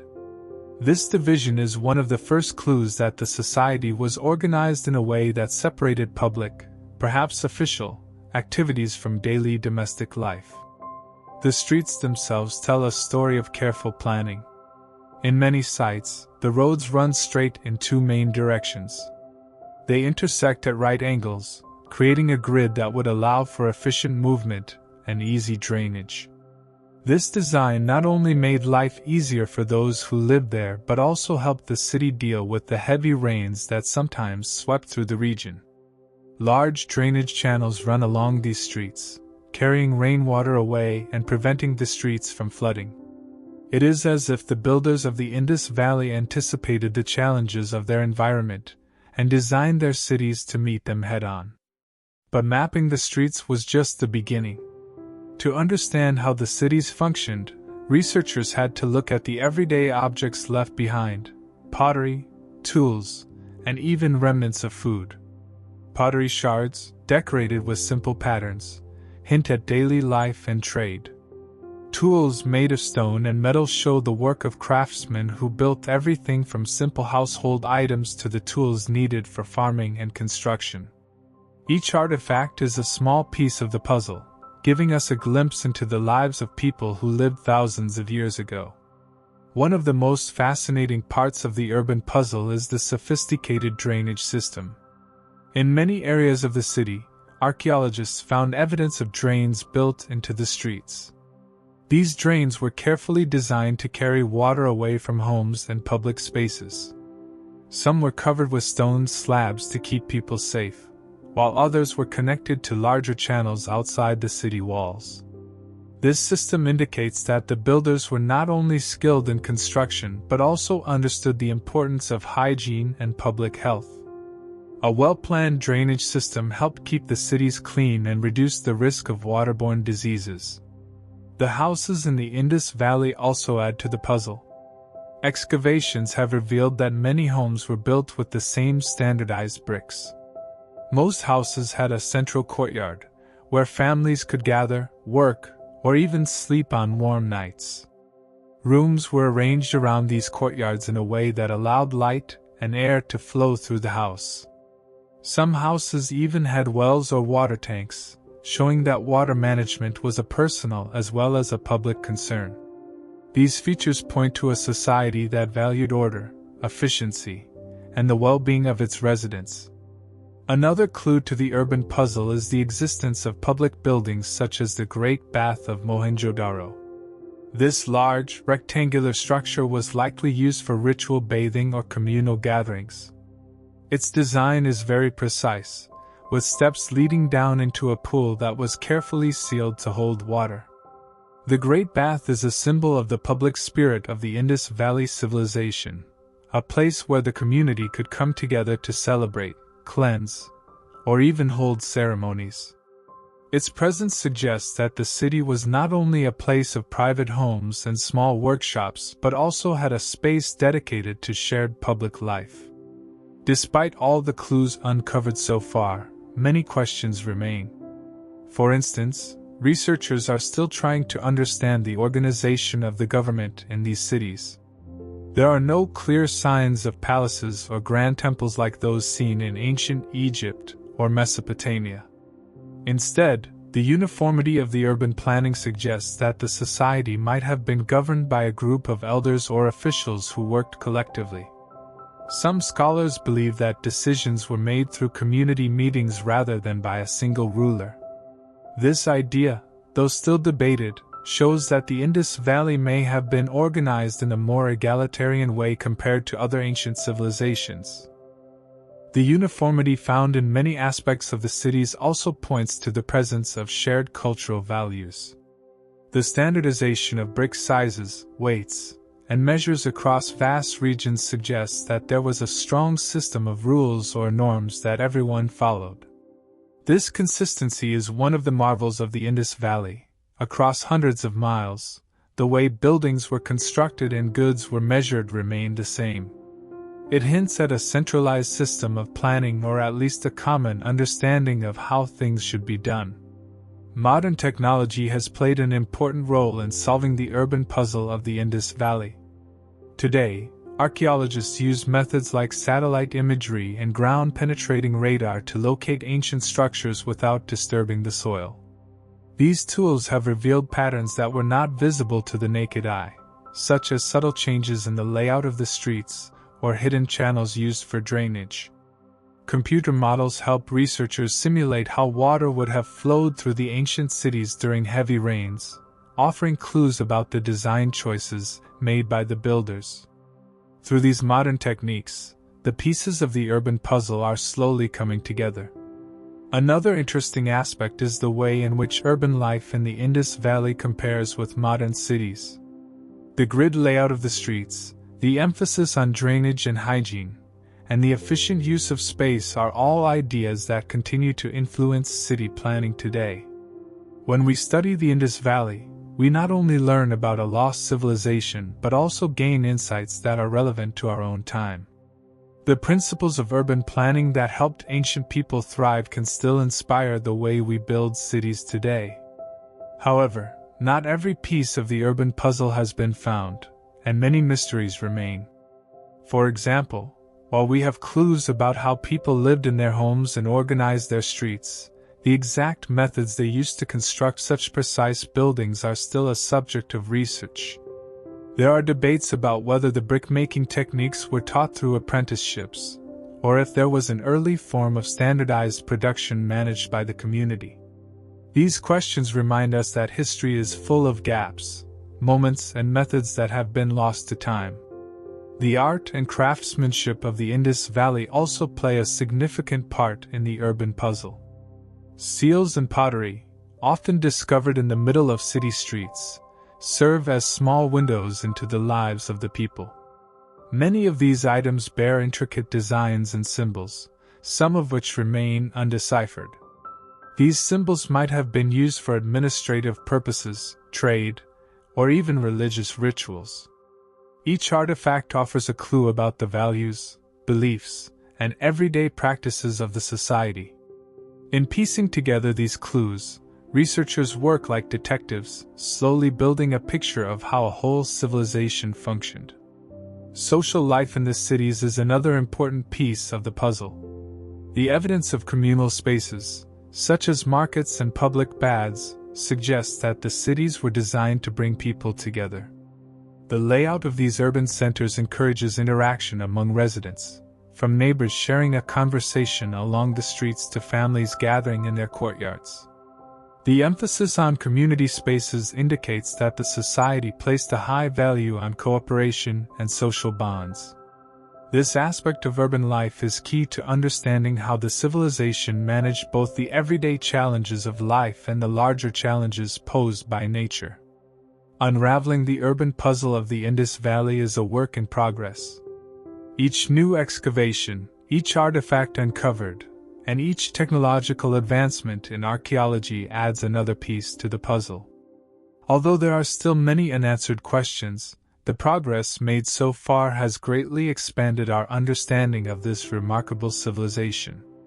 What began as a series of scattered ruins has gradually transformed into a story of order, innovation, and resilience, a story that continues to inspire modern researchers and city planners alike. In the end, the urban puzzle of the Indus Valley is more than just a record of buildings and streets. It is a testament to human ingenuity and the ability to create structured, thriving communities in even the most challenging environments. As we continue to study and learn from these ancient cities, we are reminded of the timeless lessons they offer, lessons about planning, cooperation, and the delicate balance between human life and the natural world. The Indus Valley was not an island closed off from the rest of the world. Over time, traders, travelers, and even migrants from distant lands came into contact with the people of the Indus Valley. These encounters brought new ideas, materials, and ways of life. In this chapter, we explore how external influences shaped the culture and economy of the Indus Valley and how the civilization responded to these changes. Long ago, the people of the Indus Valley lived close to the great river and developed a culture based on local traditions. Their art, language, and way of life grew out of the land itself. However, as trade routes expanded and the world became more connected, new faces began to appear in their markets and towns. Merchants from faraway regions brought with them goods that had never been seen before: precious stones, metals, unusual fabrics, and spices that filled the air with exotic scents. Each new item was a symbol of a world beyond the valley. These early contacts were gradual. At first, it might have been a single traveler passing through a market, telling stories of distant lands. Over time, more traders came, and with them, more ideas. The exchange was not one-sided. The people of the Indus Valley also offered their own products and knowledge. Their seals, pottery, and finely woven textiles became prized items in foreign markets. This two-way exchange enriched both sides and showed that no culture exists in isolation. As merchants met in busy market squares, they shared not only goods but also customs. A new style of pottery might appear that mixed local designs with patterns seen in foreign lands. Jewelry styles began to change as well, with delicate beads and ornaments reflecting a blend of influences. These changes were not always welcomed by everyone. Some people cherished the old ways and worried that too much change would dilute their unique traditions. Others embraced the new ideas, seeing them as a chance to grow and improve. This balance between tradition and innovation became an important part of life in the Indus Valley. In some cities, the influence of foreign cultures could be seen in architecture as well. While the grid-like patterns and standardized bricks remained a mark of local planning, small details in buildings, such as decorative motifs or the use of different building materials, hinted at the impact of outside styles. These subtle differences suggest that while the overall structure of the cities was maintained, the people were open to borrowing ideas that could enhance their living spaces. New techniques in brick-making or water management sometimes appeared that were similar to those used in distant lands. This cross-pollination of ideas helped the cities evolve and adapt over time. Trade routes that passed through the Indus Valley were long and winding. Some travelers journeyed by land along ancient roads, while others sailed on boats down the river. In both cases, the movement of people was a source of change. When a traveler arrived with news from another region, it sparked curiosity among the locals. Stories of mighty empires, bustling cities, and far-off mountains captured the imagination. These accounts sometimes even inspired local art and literature, as people began to incorporate elements of these distant cultures into their own stories and songs.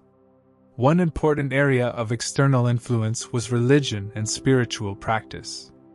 Although the exact nature of the religious beliefs of the Indus Valley people remains partly a mystery, many seals and figurines suggest that they had a rich spiritual life. When traders and travelers brought ideas from neighboring cultures, some of these ideas blended with local practices. New symbols might appear on seals, and the styles of ritual objects could change.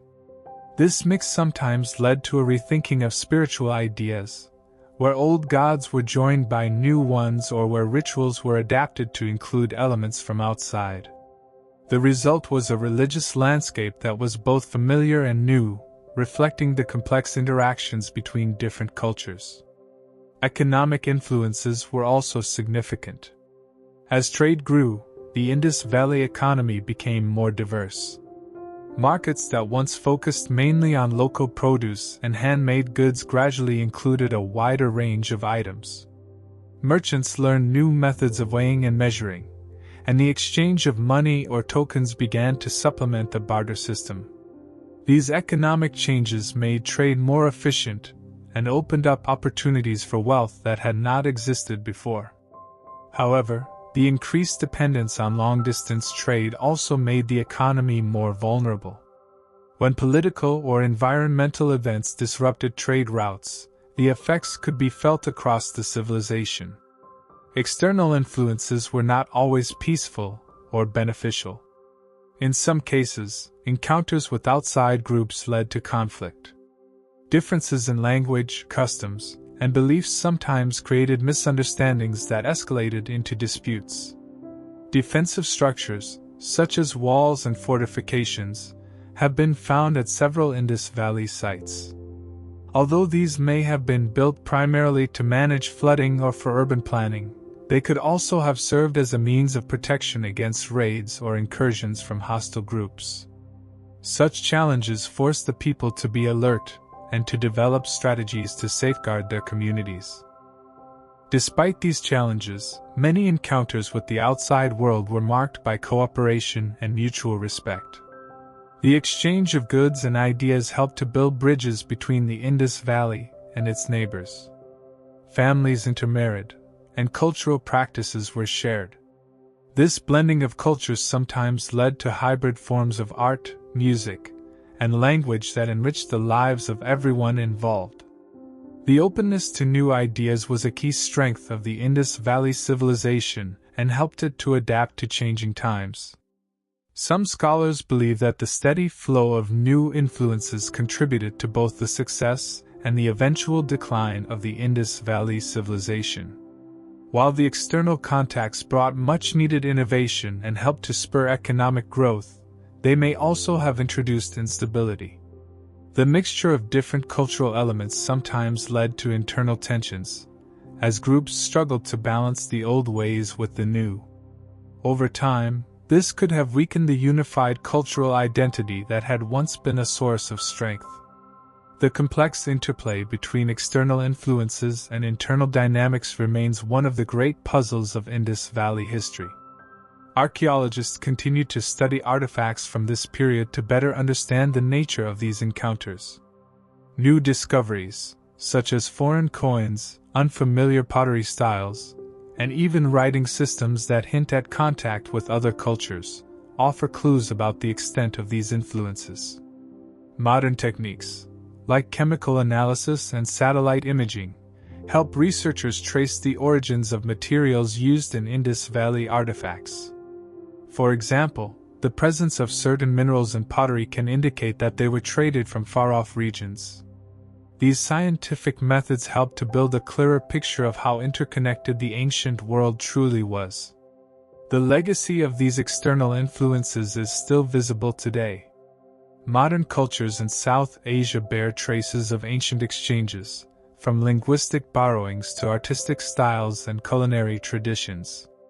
The rich tapestry of traditions in the region is a living reminder of a time when the Indus Valley civilization engaged with a world beyond its borders. The story of external influences is not just about the arrival of new ideas, but also about how those ideas were absorbed, transformed, and integrated into the local culture. The encounters with outside cultures brought both promise and challenge. They enriched the lives of the people by providing access to new goods and ideas, and they helped to create a more connected ancient world.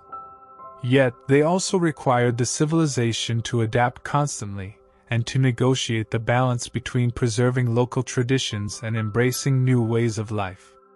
This delicate balance was one of the many factors that shaped the course of the Indus Valley civilization. In reflecting on these external influences and encounters, we see a story of human openness and adaptation. The people of the Indus Valley were not isolated. They were active participants in a vibrant network of trade and cultural exchange. Their willingness to learn from others and to incorporate new ideas helped to fuel their creativity and progress. At the same time, these encounters remind us that every culture must sometimes face the challenge of change. The blending of different ways of life can be a source of strength, but it can also lead to tension if the bonds that hold a community together begin to fray.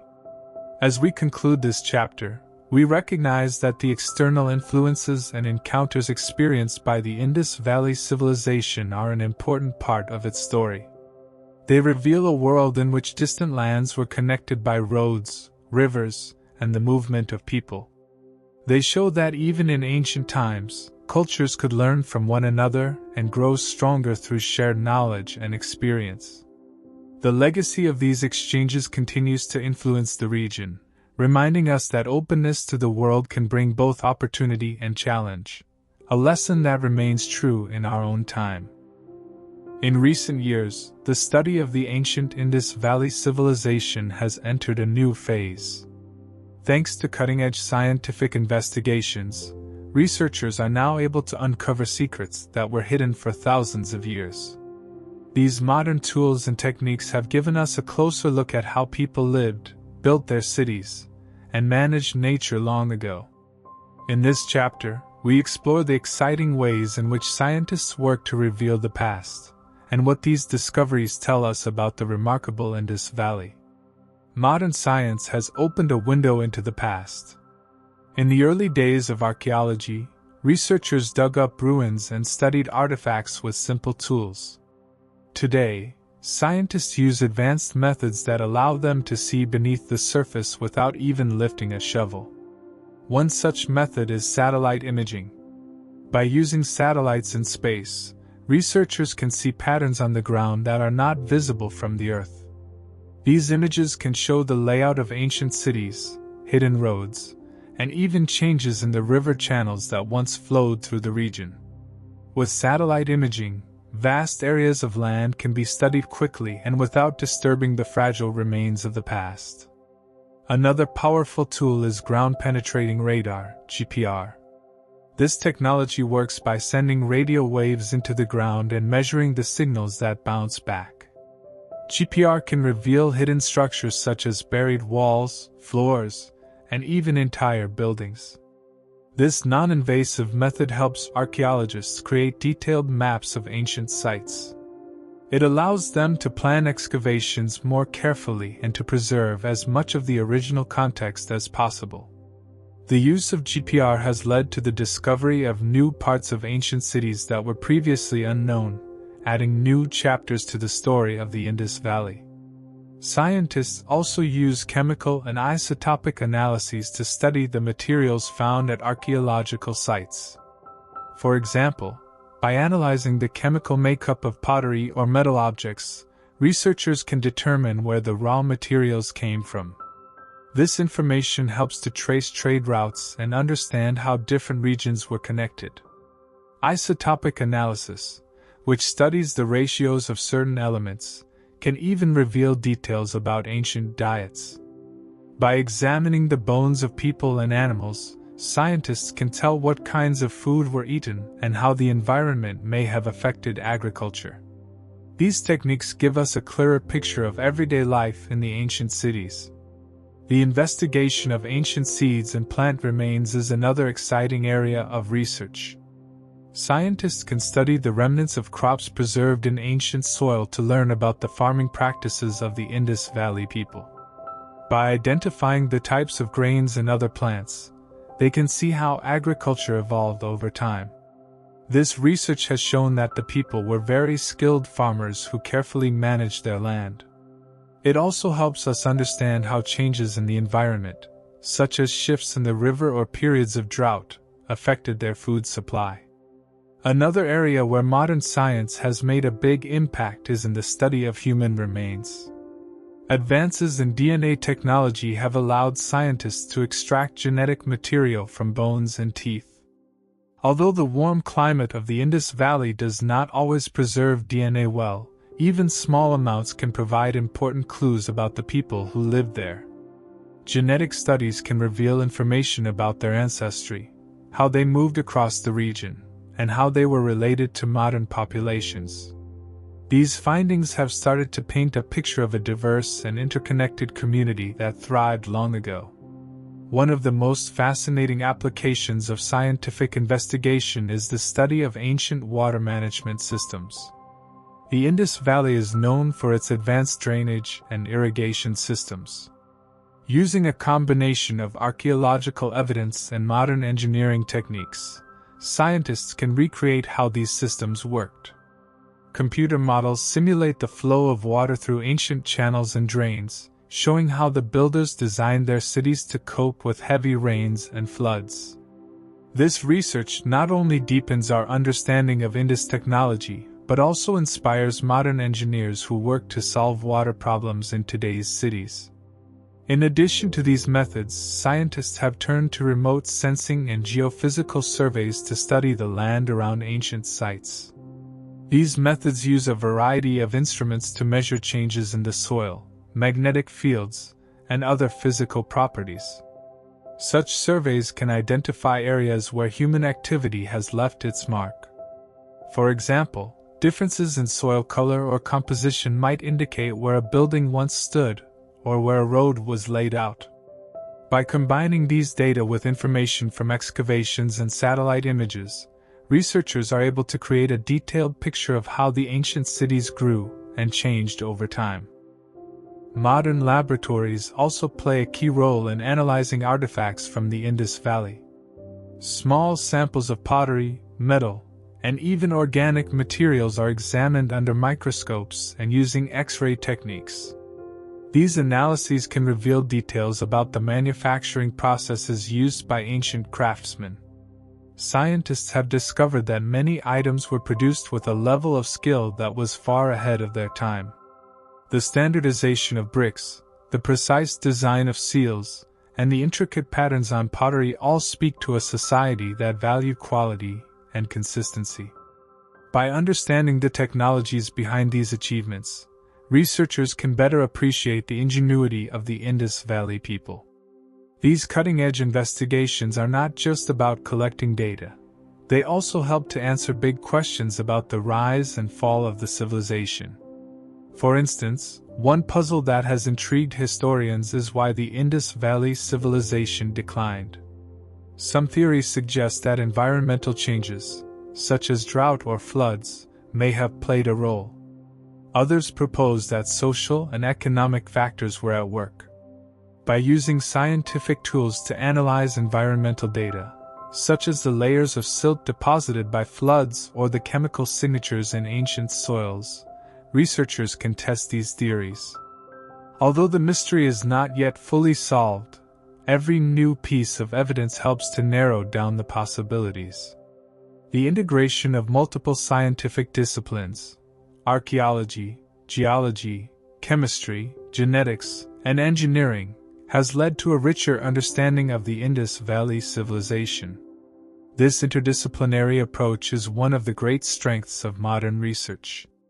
By combining the methods and insights of different fields, scientists can cross-check their findings and build a more reliable picture of the past. It is like putting together a very complex puzzle where each piece, no matter how small, is essential to understanding the whole image. These scientific investigations have also made the research more accessible to the public. Digital reconstructions of ancient cities are now available online, and virtual tours let people explore the ruins without leaving their homes. Museums display interactive exhibits that show how modern techniques are used to study the past. This openness helps to spread knowledge and inspires new generations of researchers and curious minds. It shows that history is not static. It is a living story that continues to evolve as we learn more about it. The lessons learned from these cutting-edge investigations go beyond the boundaries of academic research. They remind us of the importance of innovation, careful observation, and respect for our environment. The ancient people of the Indus Valley faced many challenges, and they met those challenges with ingenuity and cooperation. Modern science builds on that legacy by using advanced tools to learn from the past. In doing so, it helps us to better understand our own world and the delicate balance between nature, society, and technology. In the end, the story of the Indus Valley civilization is enriched by the work of modern scientists. Their investigations have not only uncovered new facts about ancient urban planning, trade, and culture but have also connected us with a world that existed thousands of years ago. Every new discovery is a reminder that the past is never truly lost.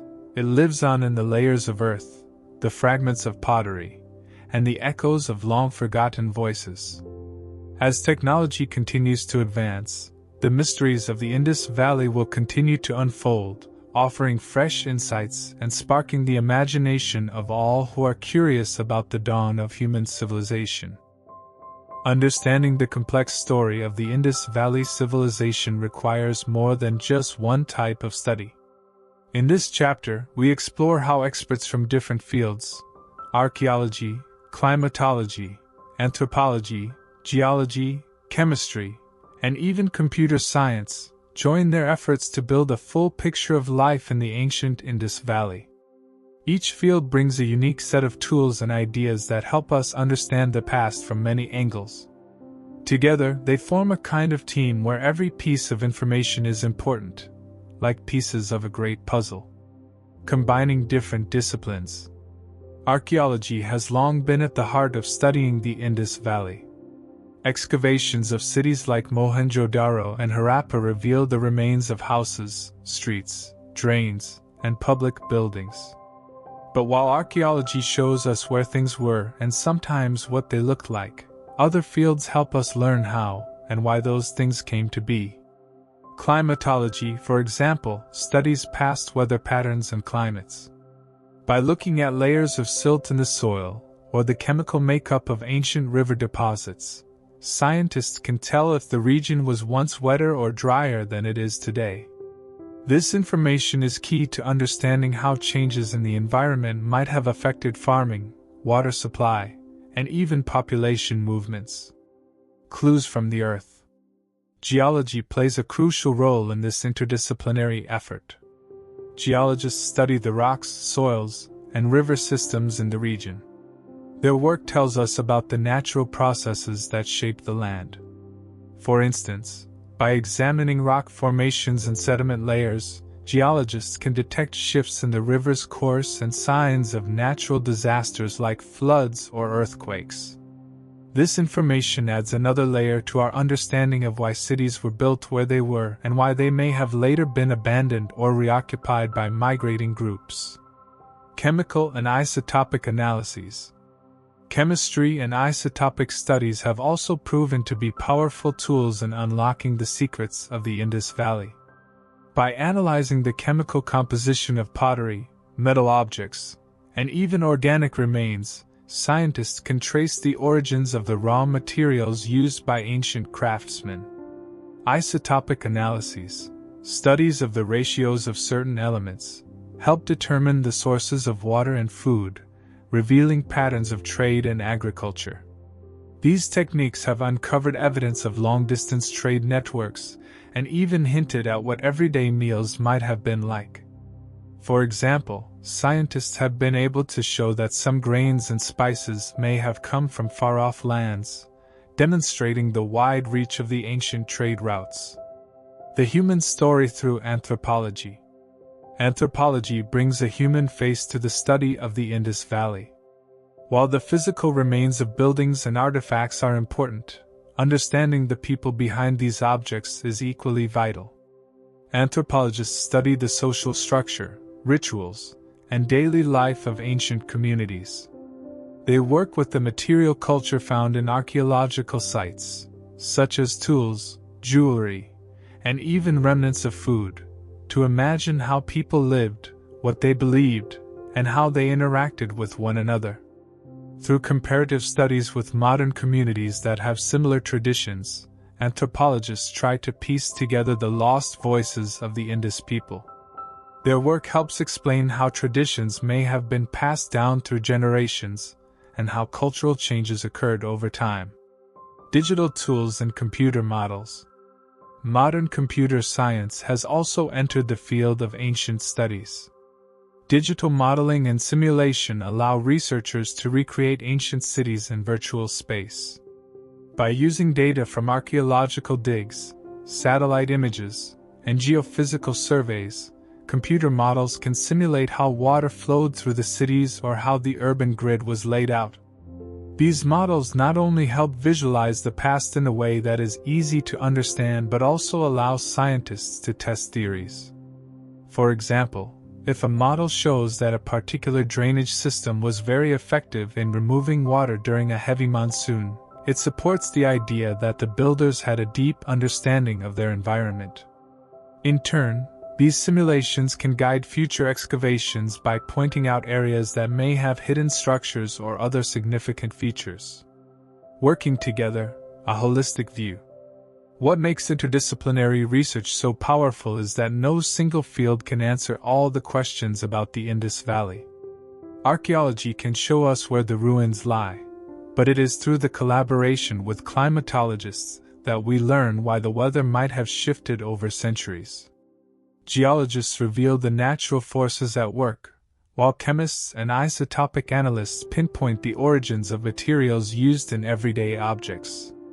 Anthropologists help us understand the human stories behind the artifacts, and computer scientists provide the tools to bring all this data together in interactive models. Together, these disciplines form a comprehensive view that is much richer than any one piece on its own. Each discipline uses its own methods and tools, yet they are united by the common goal of uncovering the past. When new findings are made, scientists from these various fields come together to discuss the results. Conferences, joint research projects, and shared publications are common, and they allow researchers to compare notes and build upon each other's work. This collaborative approach has led to major breakthroughs in recent years, such as new insights into the causes of environmental change in the region, or the discovery of unexpected trade connections with distant cultures. Challenges and ongoing debates. Interdisciplinary research is not without its challenges. One of the difficulties is that each field has its own language and way of thinking. What an archaeologist sees as a simple artifact might have layers of meaning to a chemist or an anthropologist. Researchers must work hard to translate their findings into a common language that everyone can understand. There are also debates among scholars. For example, some scientists argue that changes in climate played the biggest role in the decline of the Indus Valley, while others believe that social and economic factors were more important. These discussions are part of what makes interdisciplinary research exciting. They force researchers to question their assumptions and to refine their methods, bringing us ever closer to the truth. New technologies and future discoveries. Looking to the future, the promise of new technologies continues to drive interdisciplinary research forward. Techniques such as DNA analysis from ancient remains are beginning to shed light on the genetic diversity of the people. New imaging techniques, which can capture details at very high resolutions, are likely to uncover secrets that have long been hidden beneath layers of earth. As more data is collected and as computational methods improve, the picture of the Indus Valley civilization will become even clearer. The ongoing work in this field is like a large, global team effort. Scientists from universities and research centers around the world share their findings and help validate each other's work. The progress made by interdisciplinary research not only enriches our understanding of the Indus Valley but also serves as a model for how we study other ancient civilizations. It shows us that by working together, experts in different fields can create a much more detailed and accurate picture of the past than they could alone. Lessons for today. The story of interdisciplinary insights is not just about reconstructing an ancient civilization, it is also about learning how to work together in the modern world. In our own time, challenges like climate change, resource management, and cultural diversity require solutions that cross traditional boundaries. The collaborative spirit that drives interdisciplinary research in ancient studies is a reminder that when experts pool their knowledge and skills, they can tackle even the most difficult problems. Just as the people of the Indus Valley adapted to a changing world, modern society can learn from their example by combining knowledge from different fields to create sustainable solutions for the future. In the end, the work of interdisciplinary researchers gives us hope. It shows that even though the past may seem far away, the clues it holds are within our reach if we are willing to look at them from every possible angle. The layered approach of using archaeology, climatology, geology, chemistry, anthropology, and computer science teaches us that history is a complex story. It is a story best understood when we listen to every voice, when we examine every piece of evidence, and when we work together to build a bridge between the past and the present. The Indus Valley civilization, with all its mysteries and achievements, continues to speak to us through the combined efforts of scientists from many disciplines. Each new discovery, whether it comes from the depths of the earth or the pages of a digital model, brings us closer to understanding a world that once flourished along the banks of mighty rivers. The interdisciplinary insights gained from these studies not only help us unlock the secrets of an ancient civilization, but also inspire us to find new ways to work together in our own time. Imagine trying to rebuild a puzzle when many of the pieces are hidden, worn away, or lost over time. This is what historians and archaeologists do when they try to reconstruct the world of the ancient Indus Valley.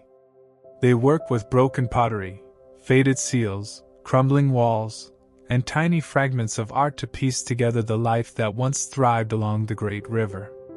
In this chapter, we explore how experts use these clues to recreate a picture of daily life, traditions, and the achievements of a civilization that flourished thousands of years ago. When researchers first began exploring the ruins of Mohenjo-Daro, Harappa, and other Indus Valley sites, they found a strange mix of uniform buildings and scattered artifacts. The cities were built with the same size bricks, arranged neatly in a grid. Streets crossed each other at right angles, and buildings were carefully planned. This design tells us that the people of the Indus Valley were thoughtful planners. Yet, there was much more to their story than buildings. With each new discovery, researchers tried to understand what life was like for the people who once called these cities home. One of the first steps in reconstructing this lost world is to study the architecture. Excavations reveal that most houses had a central courtyard surrounded by small rooms. These courtyards likely served as places where families gathered, children played, and meals were shared under the open sky. The presence of wells or water tanks in some homes shows that the people planned for water needs, even during dry times. By carefully examining the remains of houses, researchers learn about the layout of the homes, the materials used, and the ways in which families organized their daily lives. Art and craft also play a big part in our understanding. Pottery fragments, for instance, offer clues about the food the people ate, and how they stored water or grains. Many pieces of pottery are decorated with simple yet beautiful designs. These designs not only add color to the daily life of the people but also carry meanings that may be linked to religious beliefs or cultural values. Seals, often carved with animals or mysterious symbols, provide hints about trade and administration. They might have been used to mark property, validate transactions, or even serve as a form of early writing. Each artifact is a small window into the lives of people who lived long ago. Trade and communication were essential parts of the Indus Valley civilization. The discovery of materials that did not originate in the local area tells us that people were trading over long distances. Items such as beads, metals, and even certain types of pottery have been found that show influences from other regions. Researchers use these clues to trace the trade routes that connected the Indus Valley with distant lands. These routes were not only used for exchanging goods but also for sharing ideas and cultural practices. In this way, reconstructing the trade networks gives us a better understanding of the civilization's economic and social life. Reconstructing daily life also means looking at what people ate, how they dressed, and how they celebrated.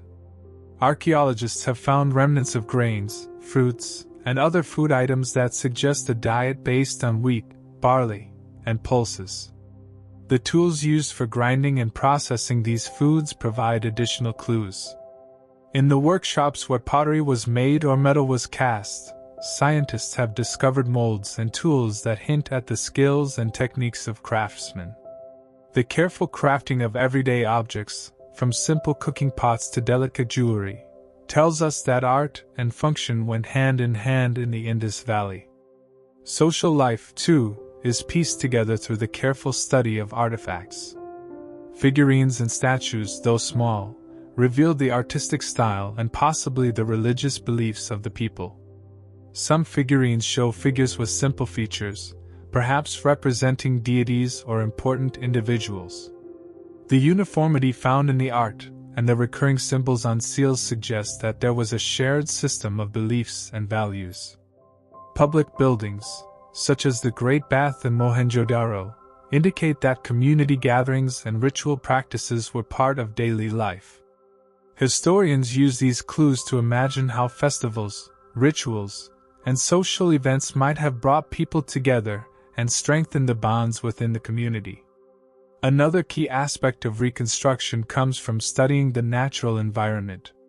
The Indus Valley was blessed with a fertile landscape, nourished by the mighty river and its tributaries. By examining the layers of soil, scientists can detect changes in climate, such as periods of heavy rain or drought.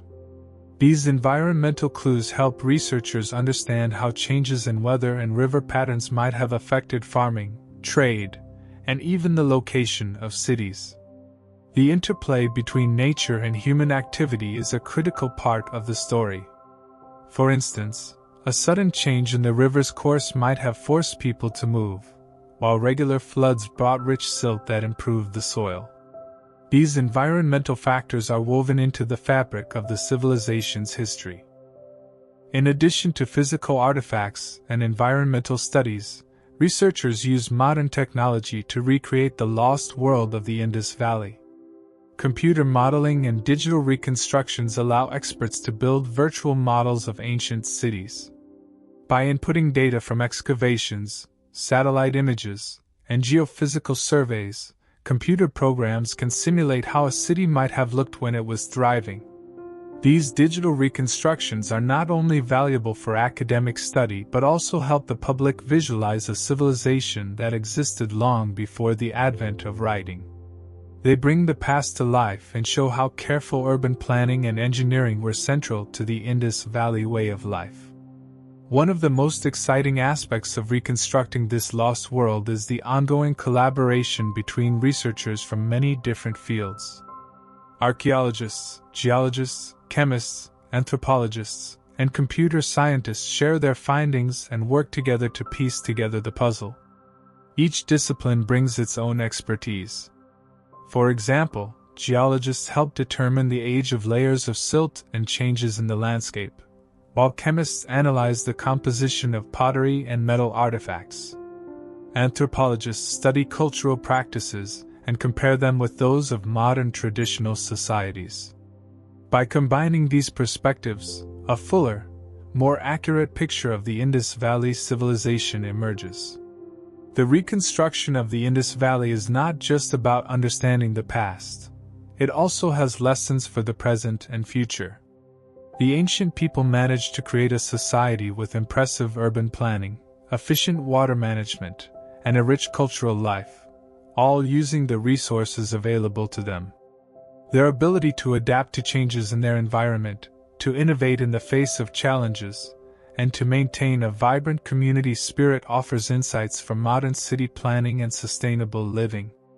In a world where rapid urbanization and environmental challenges are pressing issues, the achievements of the Indus Valley remind us of the importance of balance, innovation, and respect for nature. There is still much to learn about this lost world. Every new discovery, whether it is a shard of pottery, a fragment of a seal, or a new outline of an ancient street, adds to our understanding. As more sites are excavated and more advanced technologies are applied, our picture of the Indus Valley continues to evolve. What once seemed mysterious and far away is slowly becoming clearer, piece by piece.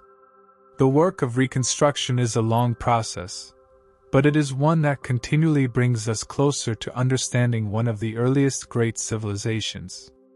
The story of reconstructing the lost world of the Indus Valley is a story of perseverance, curiosity, and the human desire to connect with our past.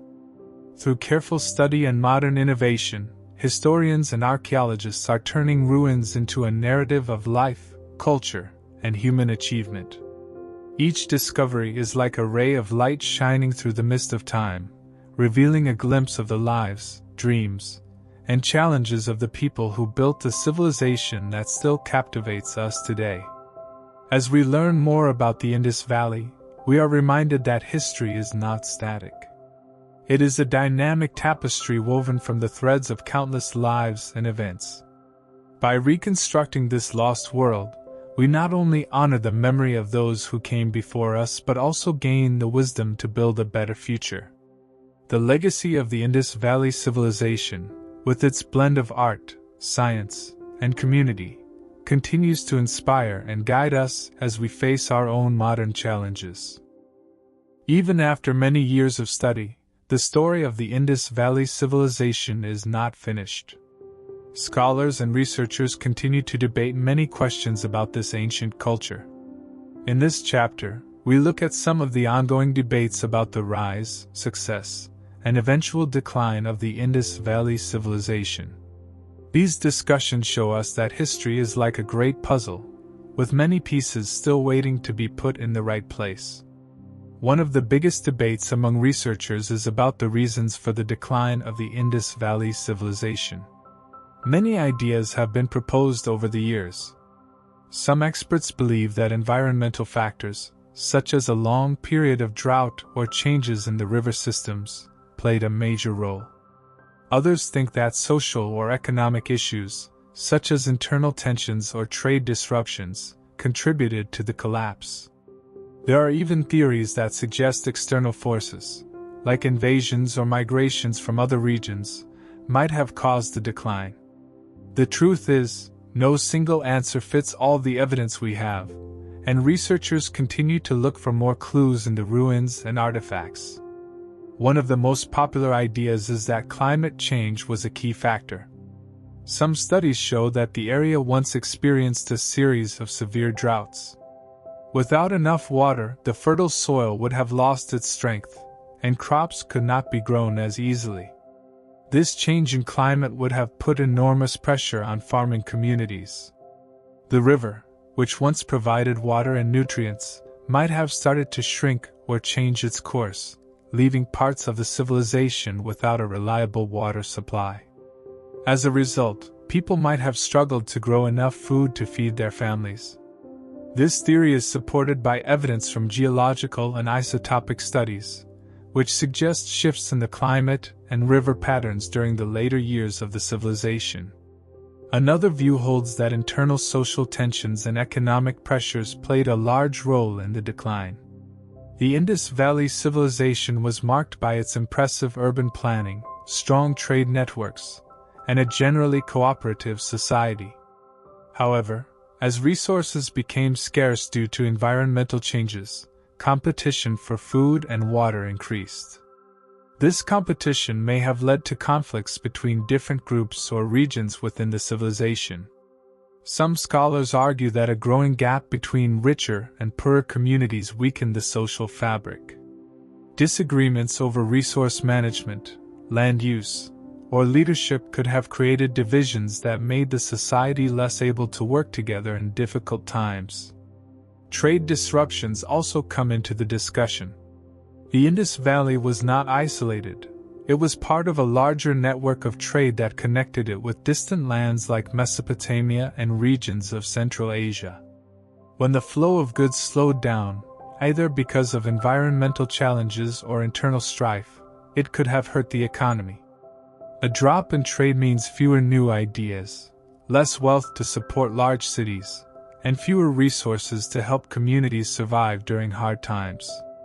Some researchers point to changes in trade patterns found in the archaeological record as evidence that economic pressures played a role in the civilization's decline.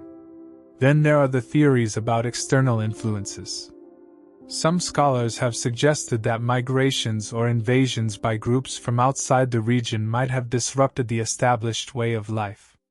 While there is little direct evidence of large-scale warfare in the archaeological record, it is possible that subtle pressures from outside, such as new cultural influences or the arrival of different peoples, could have slowly eroded the traditional social structure.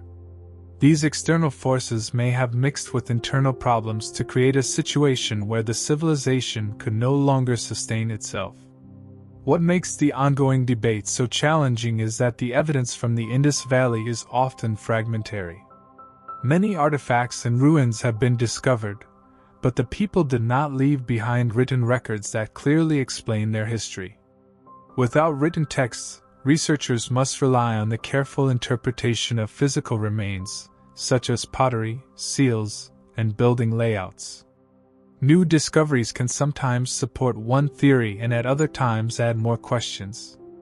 For example, the uniformity in brick sizes and city planning suggests a high level of social organization, yet it is not clear how leadership was managed.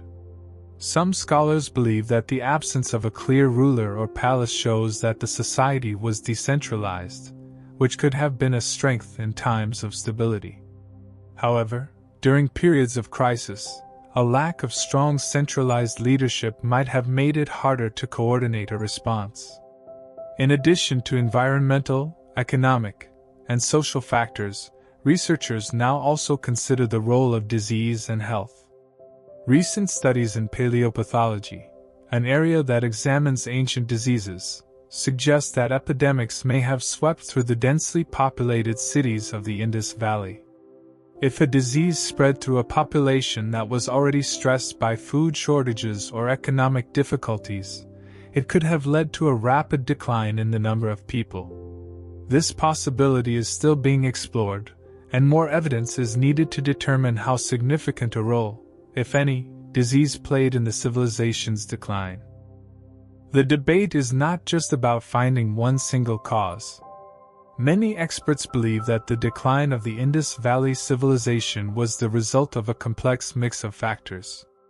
Rather than one event or one problem, it was likely a combination of environmental changes, economic struggles, social conflicts, and possibly even external pressures. This idea of a multifactorial decline is gaining support because it can better explain the variety of evidence seen in the archaeological record. Some years may have been marked by drought, others by flood, while internal conflicts and changes in trade likely made life even more challenging. Over time, these pressures could have combined to create a situation where the once thriving society could no longer survive as it had in the past. The ongoing debate among scholars is healthy for the study of history. It shows that there is still much to learn about the Indus Valley civilization. Every new excavation, every new piece of technology, and every new analysis of old artifacts adds another piece to the puzzle. Some researchers use computer models to simulate how different factors, such as climate change or trade disruptions, could have affected the civilization over time. These models help to test different theories and see which ones best match the evidence. Others focus on detailed studies of small artifacts, trying to understand what everyday objects can tell us about social organization or cultural values. The combination of these approaches is slowly bringing us closer to understanding the full story. The debate is also influenced by how different scholars view history. Some researchers stress the importance of environmental factors and believe that nature's forces are the main drivers of change. Others are more interested in human actions, how people make decisions, organize their societies, and respond to challenges. These differing perspectives lead to lively discussions and sometimes heated debates at conferences and in academic journals. Yet they all share the goal of understanding how a civilization that once flourished along the banks of a mighty river could eventually disappear. Importantly, the debate over the decline of the Indus Valley has lessons for us today. Modern societies also face challenges from climate change, economic pressures, social inequality, and the impact of external forces like globalization. By studying the Indus Valley, we can learn about the importance of sustainable resource management, the need for strong social bonds, and the benefits of flexible leadership. The ongoing debate reminds us that no civilization is immune to change, and that the way we respond to challenges is crucial for our long-term survival. As more research is conducted and new technologies are applied, the debate will continue to evolve. Future discoveries, perhaps new sites yet to be uncovered or more detailed analyses of existing artifacts, will add fresh perspectives. The conversation is far from over, and the mysteries of the Indus Valley still hold many secrets. The debates among scholars drive the search for knowledge, encouraging new ideas and creative approaches to understanding our past. In the end, the ongoing debate about the rise and fall of the Indus Valley civilization teaches us that history is an ever-changing story. It is a story made up of many voices, evidence from countless sites, and the careful work of researchers from around the world. Each theory, whether it focuses on environmental changes, economic struggles, social tensions, or external influences, contributes to a larger picture of how ancient people lived and why their great civilization eventually faded. This debate is a reminder that our understanding of the past is not fixed. It grows with every new discovery and every fresh idea. The Indus Valley continues to challenge us, inviting us to look closely at its ruins, listen to the whispers of its artifacts, and consider the many ways in which a society can rise and fall. It is a mystery that, even now, inspires scholars and curious minds alike. The ancient Indus Valley civilization may have faded from the surface of the earth, but its legacy continues to live on in the way we plan our cities, manage our water, and even in our ideas about community and sustainability. As we reach the final chapter of our journey through the history of the Indus Valley, we look back at the lessons learned from this remarkable civilization and explore how these lessons can guide us today. One of the most striking legacies of the Indus Valley civilization is its innovative approach to urban planning. The cities of Mohenjo-daro, Harappa, and others were laid out in a grid-like pattern, with wide, straight roads, organized residential areas, and efficient drainage systems. These designs were not random. They were the result of careful planning and a deep respect for order. Today, modern cities continue to draw inspiration from these early ideas. Urban planners study the layout of the Indus cities to understand how thoughtful design can lead to healthier, more organized, and more sustainable communities. In our world of rapid urbanization, the lessons of efficient street planning, adequate water management, and public spaces remain as relevant as ever. Water management was another cornerstone of the Indus Valley. The people built intricate systems of wells, canals, and drains to ensure that water was available even during times of drought or heavy rains. This respect for water as a precious resource is a lesson that resonates strongly with us today. In many parts of the modern world, water scarcity and flooding are pressing issues. By studying how the Indus people harnessed and managed water, contemporary engineers and policymakers can learn to design systems that are both efficient and environmentally friendly. The ancient approach of working with nature rather than against it reminds us that sustainable practices are essential for the long-term well-being of our communities. The Indus Valley civilization was also known for its trade networks, which stretched far beyond its borders. The exchange of goods, ideas, and cultural practices helped to create a vibrant and dynamic society. Today, globalization has deepened the connections between distant parts of the world, much like those ancient trade routes. The lesson here is that openness to exchange and cooperation can enrich a society. At the same time, the dependence on long-distance trade also taught the Indus people about the risks of economic disruptions. This dual lesson of embracing connectivity while building resilient local economies is especially important in our modern era, where economic stability can hinge on a delicate balance between global integration and local self-reliance. Another enduring legacy of the Indus Valley is its cultural richness. The art, pottery, seals, and figurines that have been uncovered speak to a people who expressed themselves through creativity and shared a deep connection to their environment. Their artistic achievements remind us that culture is not just a luxury, but a vital part of human life that binds communities together. In today's fast-paced world, where technological advancements sometimes overshadow cultural heritage, the story of the Indus Valley encourages us to celebrate and preserve our creative traditions. It teaches us that art and culture have the power to inspire, to heal, and to connect us across time and space. The social organization of the Indus Valley also holds important lessons. Although the civilization was not ruled by a single monarch or dictator, its people managed to work together and create a stable society. There is evidence of collective decision-making and community-based management, which helped them maintain social order and achieve remarkable feats in construction and planning. This model of governance, where shared responsibility and cooperation take center stage, offers a valuable perspective for modern societies that face challenges of inequality and social division. The idea that strength lies in community and collaboration is a timeless message, one that can help guide us toward more inclusive and fair societies today. Environmental awareness is another critical lesson from the Indus Valley.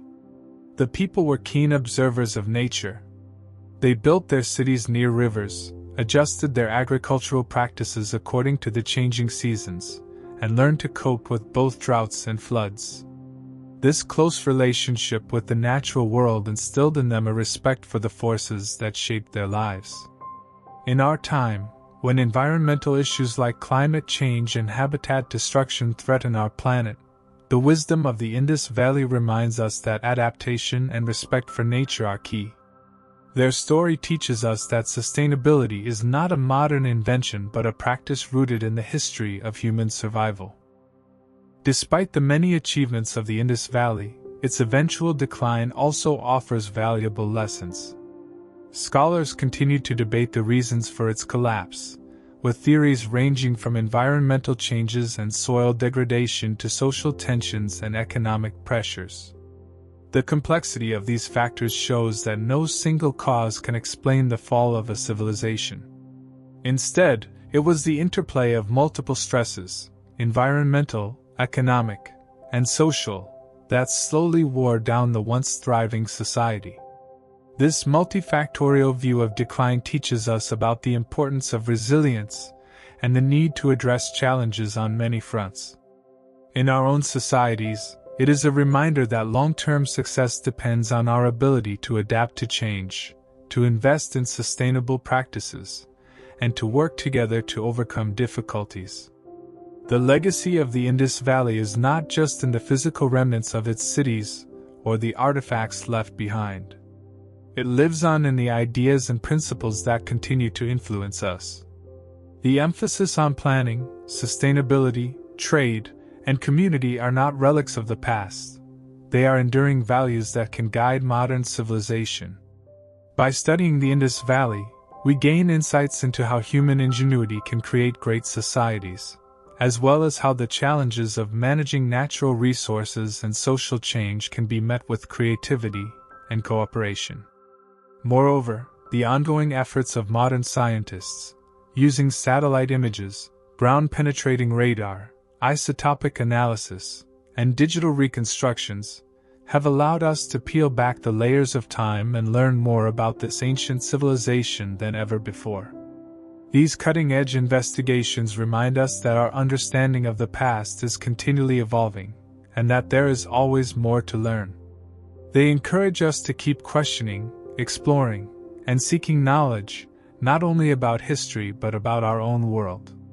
The work of interdisciplinary research, which brought together experts from many fields to study the Indus Valley, serves as an inspiring model for how collaboration can solve complex problems. Finally, the story of the Indus Valley civilization is a testament to the resilience of human society. Even though it eventually declined, the legacy it left behind has provided a wealth of lessons for subsequent generations. It shows us that great civilizations can emerge from simple beginnings, thrive through innovation and cooperation, and ultimately serve as a source of wisdom for future generations. The rise and fall of the Indus Valley remind us that progress is not linear, and that every society must continuously adapt to survive. Today, as we face our own challenges, from rapid urbanization to climate change and social inequality, the lessons of the Indus Valley offer hope and guidance. They remind us that by planning carefully, respecting our natural environment, nurturing our cultural heritage, and working together as a community, we can build a future that is resilient and sustainable. The story of this ancient civilization, with its achievements and its struggles, continues to inspire and teach us. It encourages us to look back at history not with a sense of nostalgia, but with a clear view of the lessons it holds for creating a better tomorrow. In the end, the legacy of the Indus Valley civilization is one of enduring wisdom. Its innovations in urban planning, water management, trade, and social organization continue to shape our world.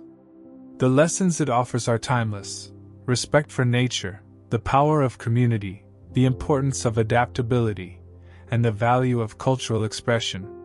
These lessons are as vital today as they were thousands of years ago. As we move forward, let us remember the ancient voices of the Indus Valley, and let their stories guide us to build a more thoughtful, sustainable, and connected world. Even after many years of study, the story of the Indus Valley civilization is far from complete. Although we have uncovered many secrets about its cities, art, trade, and daily life, there are still many questions that remain unanswered. In this final chapter, we look ahead to the future of Indus Valley studies, reflect on the lessons learned, and consider how this ancient civilization continues to inspire us today. One of the most exciting aspects of studying the Indus Valley is that every new discovery opens up a window to the past that was once hidden. Even though archaeologists have uncovered impressive ruins and artifacts, much of the story is still locked away in layers of earth, waiting for modern tools to reveal it. With the help of advanced technologies, like satellite imaging, ground-penetrating radar, and computer modeling, researchers are now able to see beneath the surface without disturbing the fragile remains. These tools not only help us map the ancient cities more accurately, but they also give us clues about the daily lives of the people who once walked those streets. Modern science has also begun to explore the tiny details that can transform our understanding of this ancient world. For example, isotopic analysis of soil and water samples is teaching us about the climate changes that might have affected the Indus Valley. Studies of ancient plant remains help us understand what people grew and ate, and even how they adapted to periods of drought or flood. Each small discovery builds on the last, gradually filling in the gaps of history. The work is not yet done, and every new piece of evidence can bring fresh insights or even challenge old ideas. Looking to the future, One of the most important areas of research is understanding how the people of the Indus Valley managed to create such a sophisticated society without the benefit of written records. Their careful planning in building cities, managing water, and organizing trade still impresses modern experts. Yet we still wonder about the details of their governance and social organization. Did they have leaders chosen through consensus? How did they pass on their knowledge and skills without written language? These questions drive researchers to compare the Indus Valley with other ancient societies that left written records, hoping to find similarities and differences that might reveal hidden truths about their social systems. Another promising field of study is the examination of human remains and genetic material. Although the warm climate of the region makes DNA preservation challenging, even small fragments of genetic information can tell us a great deal about ancestry and migration. Through these studies, scientists hope to understand how the people of the Indus Valley were related to one another, how they might have migrated from one area to another, and how they interacted with neighboring populations. This genetic detective work is like assembling a family tree that stretches back thousands of years, offering clues about the roots of modern populations in South Asia. Trade is another area where future research holds great promise. The Indus Valley was connected to distant regions through extensive trade networks. Objects such as beads, pottery, and metal artifacts found in distant lands show that the influence of this civilization reached far beyond its own borders. By studying the materials and techniques used to create these objects, researchers can trace the movement of goods and ideas across ancient trade routes. This work not only deepens our understanding of how interconnected the ancient world was, but it also reveals how the flow of ideas contributed to the evolution of art, technology, and even social structures. The lessons of the Indus Valley civilization continue to resonate with modern society in many ways. Urban planners and engineers look back at the well-laid streets, efficient drainage systems, and sustainable water management practices of the Indus cities for inspiration. In a world where rapid urbanization often leads to environmental challenges, the ancient methods remind us of the importance of designing cities that work in harmony with nature. The civilization's approach to resource management, using water carefully and respecting the land, offers valuable lessons for today's efforts to combat climate change and ensure sustainable development. At the same time, the cultural legacy of the Indus Valley inspires artists, writers, and scholars. The simple yet beautiful designs found on pottery and seals speak to a timeless aesthetic that continues to captivate modern minds. Many creative works draw on the mystery of the Indus Valley, blending historical elements with imaginative storytelling. This cultural influence is a testament to the enduring human desire to connect with the past and to find meaning in ancient traditions. Socially, the story of the Indus Valley teaches us about the power of community and cooperation. Even though the civilization eventually declined, likely due to a complex mix of environmental, economic, and social factors, the unity and resilience of its people remain an inspiring model. Their ability to work together, to share resources, and to adapt to challenging circumstances offers lessons that are especially relevant in today's interconnected yet often divided world. By remembering how communities can come together in times of need, modern societies can find new ways to address issues such as inequality, resource scarcity, and environmental degradation.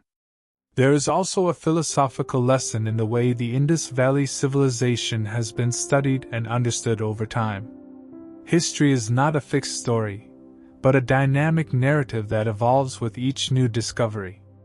The debates and discussions among scholars, about everything from urban planning to social organization and the causes of decline, demonstrate that our understanding of the past is always growing. This ongoing conversation encourages us to remain curious and open-minded.